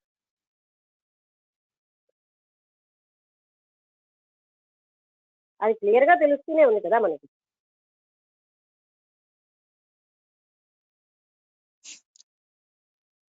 నువ్వు ఇప్పుడే అందరికి హెల్ప్ చేసే మైండ్ ఉండాలి అని ఒకటి అన్నావు. ఇప్పుడేమో అదేమో అంటే అది కూడా కాన్ఫ్లిక్ట్ గా అనిపిస్తుంది, అంటే కాంట్రడిక్టరీగా. ఓసారి ఎవరికి ఏమైనా సాయం చేస్తా ఉన్నది అజ్ఞానం అంటావు. ఎలా వర్క్ చేసే సహాయం వేరు. Out of your inner compassion and love the action arises, that is help. ఆ హెల్ప్ వేరు. నీ హృదయంలో ప్రేమ ఎప్పుడైతే కంటెంట్ పోయిందో, ప్రేమ అన్నది నువ్వు ప్రేమ కంపాషన్ నీ స్వభావం అయిపోతాయి. Then that work is different. అది అంటే వెర్బల్ గా అపోజ్ చేస్తున్నావు కానీ నువ్వు అది అర్థం చేసుకో. నేనే అపోజ్ చేయట్లేదు, నేను ప్రశ్న అడుగుతున్నాను. ప్రశ్న అడగమంటే అడుగుతాను, లేకపోతే వదిలేస్తాను. నేను అది కాదు అని ఎలా అనగలుగుతున్నావు అంటే, ఇప్పుడు బయటకు చేసే సహాయం ఎంతమంది చేస్తున్నారు చెప్పు. వాళ్ళు ఇక్కడ నుంచి తనలో ఉన్నటువంటి కంటెంట్ నుంచి పారిపోతున్నారు. They do so many activities and they name it this that. The very purpose is they cannot be inside. అర్థమైనా? అలా ఉండే వాళ్ళు కూడా ఉన్నారు. అలాగా అది ఎవరికి సహాయం చేస్తున్నాము అనుకుంటున్న వాళ్ళు కూడా ఉన్నారు. దాన్ని నేను అన్నాను. When there is love, when you are emptying your consciousness, సహజ స్వభావం ప్రేమ అయింది, కారుణ్యం అవుతుంది. అప్పుడు ఉన్నటువంటి ఆ సుప్రీం ఇంటెలిజెన్స్ నుంచి వచ్చిన యాక్టివిటీస్ వేరనమాట. అక్కడ డిఫరెన్షియేషన్ ఉండదు, అంటే డివిజన్ లేదు. ఆ డివిజన్ లేని స్థితిలోంచి వచ్చేటటువంటి యాక్టివిటీస్ అవి వేరు. అది సరే, అది క్లియర్ అయింది. క్రియేటివిటీ గురించి నాకు ఇంకా క్లారిటీ రాలేదు. అది ఒకళ్ళు లోపల నుంచి అదే ఒక కంటెంట్ లేకుండా ఖాళీ ప్రదేశం లోపల నుంచి వచ్చిన ఎక్స్ప్రెషన్, మిగతా వాళ్ళు ప్రపంచ కంటెంట్ తో పాటు వచ్చిన ఎక్స్ప్రెషన్, ఈ రెండు క్రియేషన్స్ కి తేడా మనకు తెలుస్తుంది. అదే రవీంద్రనాథ్ ఠాగూర్ అని చెప్పి ఒకటి ఎగ్జాంపుల్. అది నోబెల్ ప్రైజ్. అది ఆ నోబెల్ ప్రైజ్ ఈ కాలంలో అందరికీ రకరకాల కారణాలతో ఇస్తున్నారు. నోబెల్ ప్రైజ్ తో మనం కొలమానం కాకుండా ఆయన ఇచ్చింది. అయితే ఆ రెండు అసలు క్రియేషన్ కి సోకాల్డ్ క్రియేషన్ కి తేడా ఎలా తెలుస్తుంది? రవీంద్రనాథ్ ఠాగూర్ చాలా రాశారు. నేను నోబెల్ ప్రైజ్ వచ్చిన పుస్తకం విషయంలో మెన్షన్ చేయడానికి నోబెల్ ప్రైజ్ అని చెప్పాను. వాళ్ళు ప్రైజ్ ఇస్తే రికగ్నిషన్ వచ్చినట్టు కాదు. సరే, అందులో ఉన్న కవిత్వం కనుక అవి ఎలా ఉన్నాయని. ఓకే. ఇప్పుడు అయితే క్రియేషన్ కి సోకాల్డ్ క్రియేషన్ కి తేడా ఏంటి? ఎలా అంటే తేడా ఎలా గుర్తిస్తాము? సారీ, ఇప్పుడు ఆత్మతత్వాన్ని నువ్వు వివరించంటే ఎలా చెప్పలేము, కొన్ని వెర్బలైజ్ చేసి చెప్పలేము. కానీ ఎక్స్ప్రెషన్ కి మామూలుగా క్రియేటివిటీకి తేడా, by understanding expression we can understand creativity. When you understand totally what is expression, then you will understand what is creativity. When అక్కడ ఎంటీయింగ్ లోంచి వచ్చిన సుప్రీం ఇంటెలిజెన్స్ లోంచి వచ్చేది క్రియేటివ్ ఇంటెలిజెన్స్. అక్కడ డివిజన్ ఉండదు.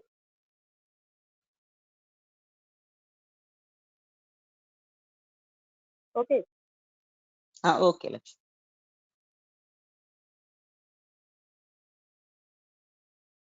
ఓకే, అంటే శారద వచ్చింది కనుక శారద ఇవాళ ఉన్నాదని నేను తెలుసుకున్నాను. అంటే నేను చూడటం లేదు ఎవరెవరు ఉన్నారు ఇవాళ. నారాయణ గారు కూడా ఒక్కొక్క రోజు వస్తున్నారు, ఒక్కొక్క రోజు రావట్లేదు. ఓకే, ఇంకెవరైనా ఏమైనా మాట్లాడతారా? ఇంకా ముగించేద్దామా?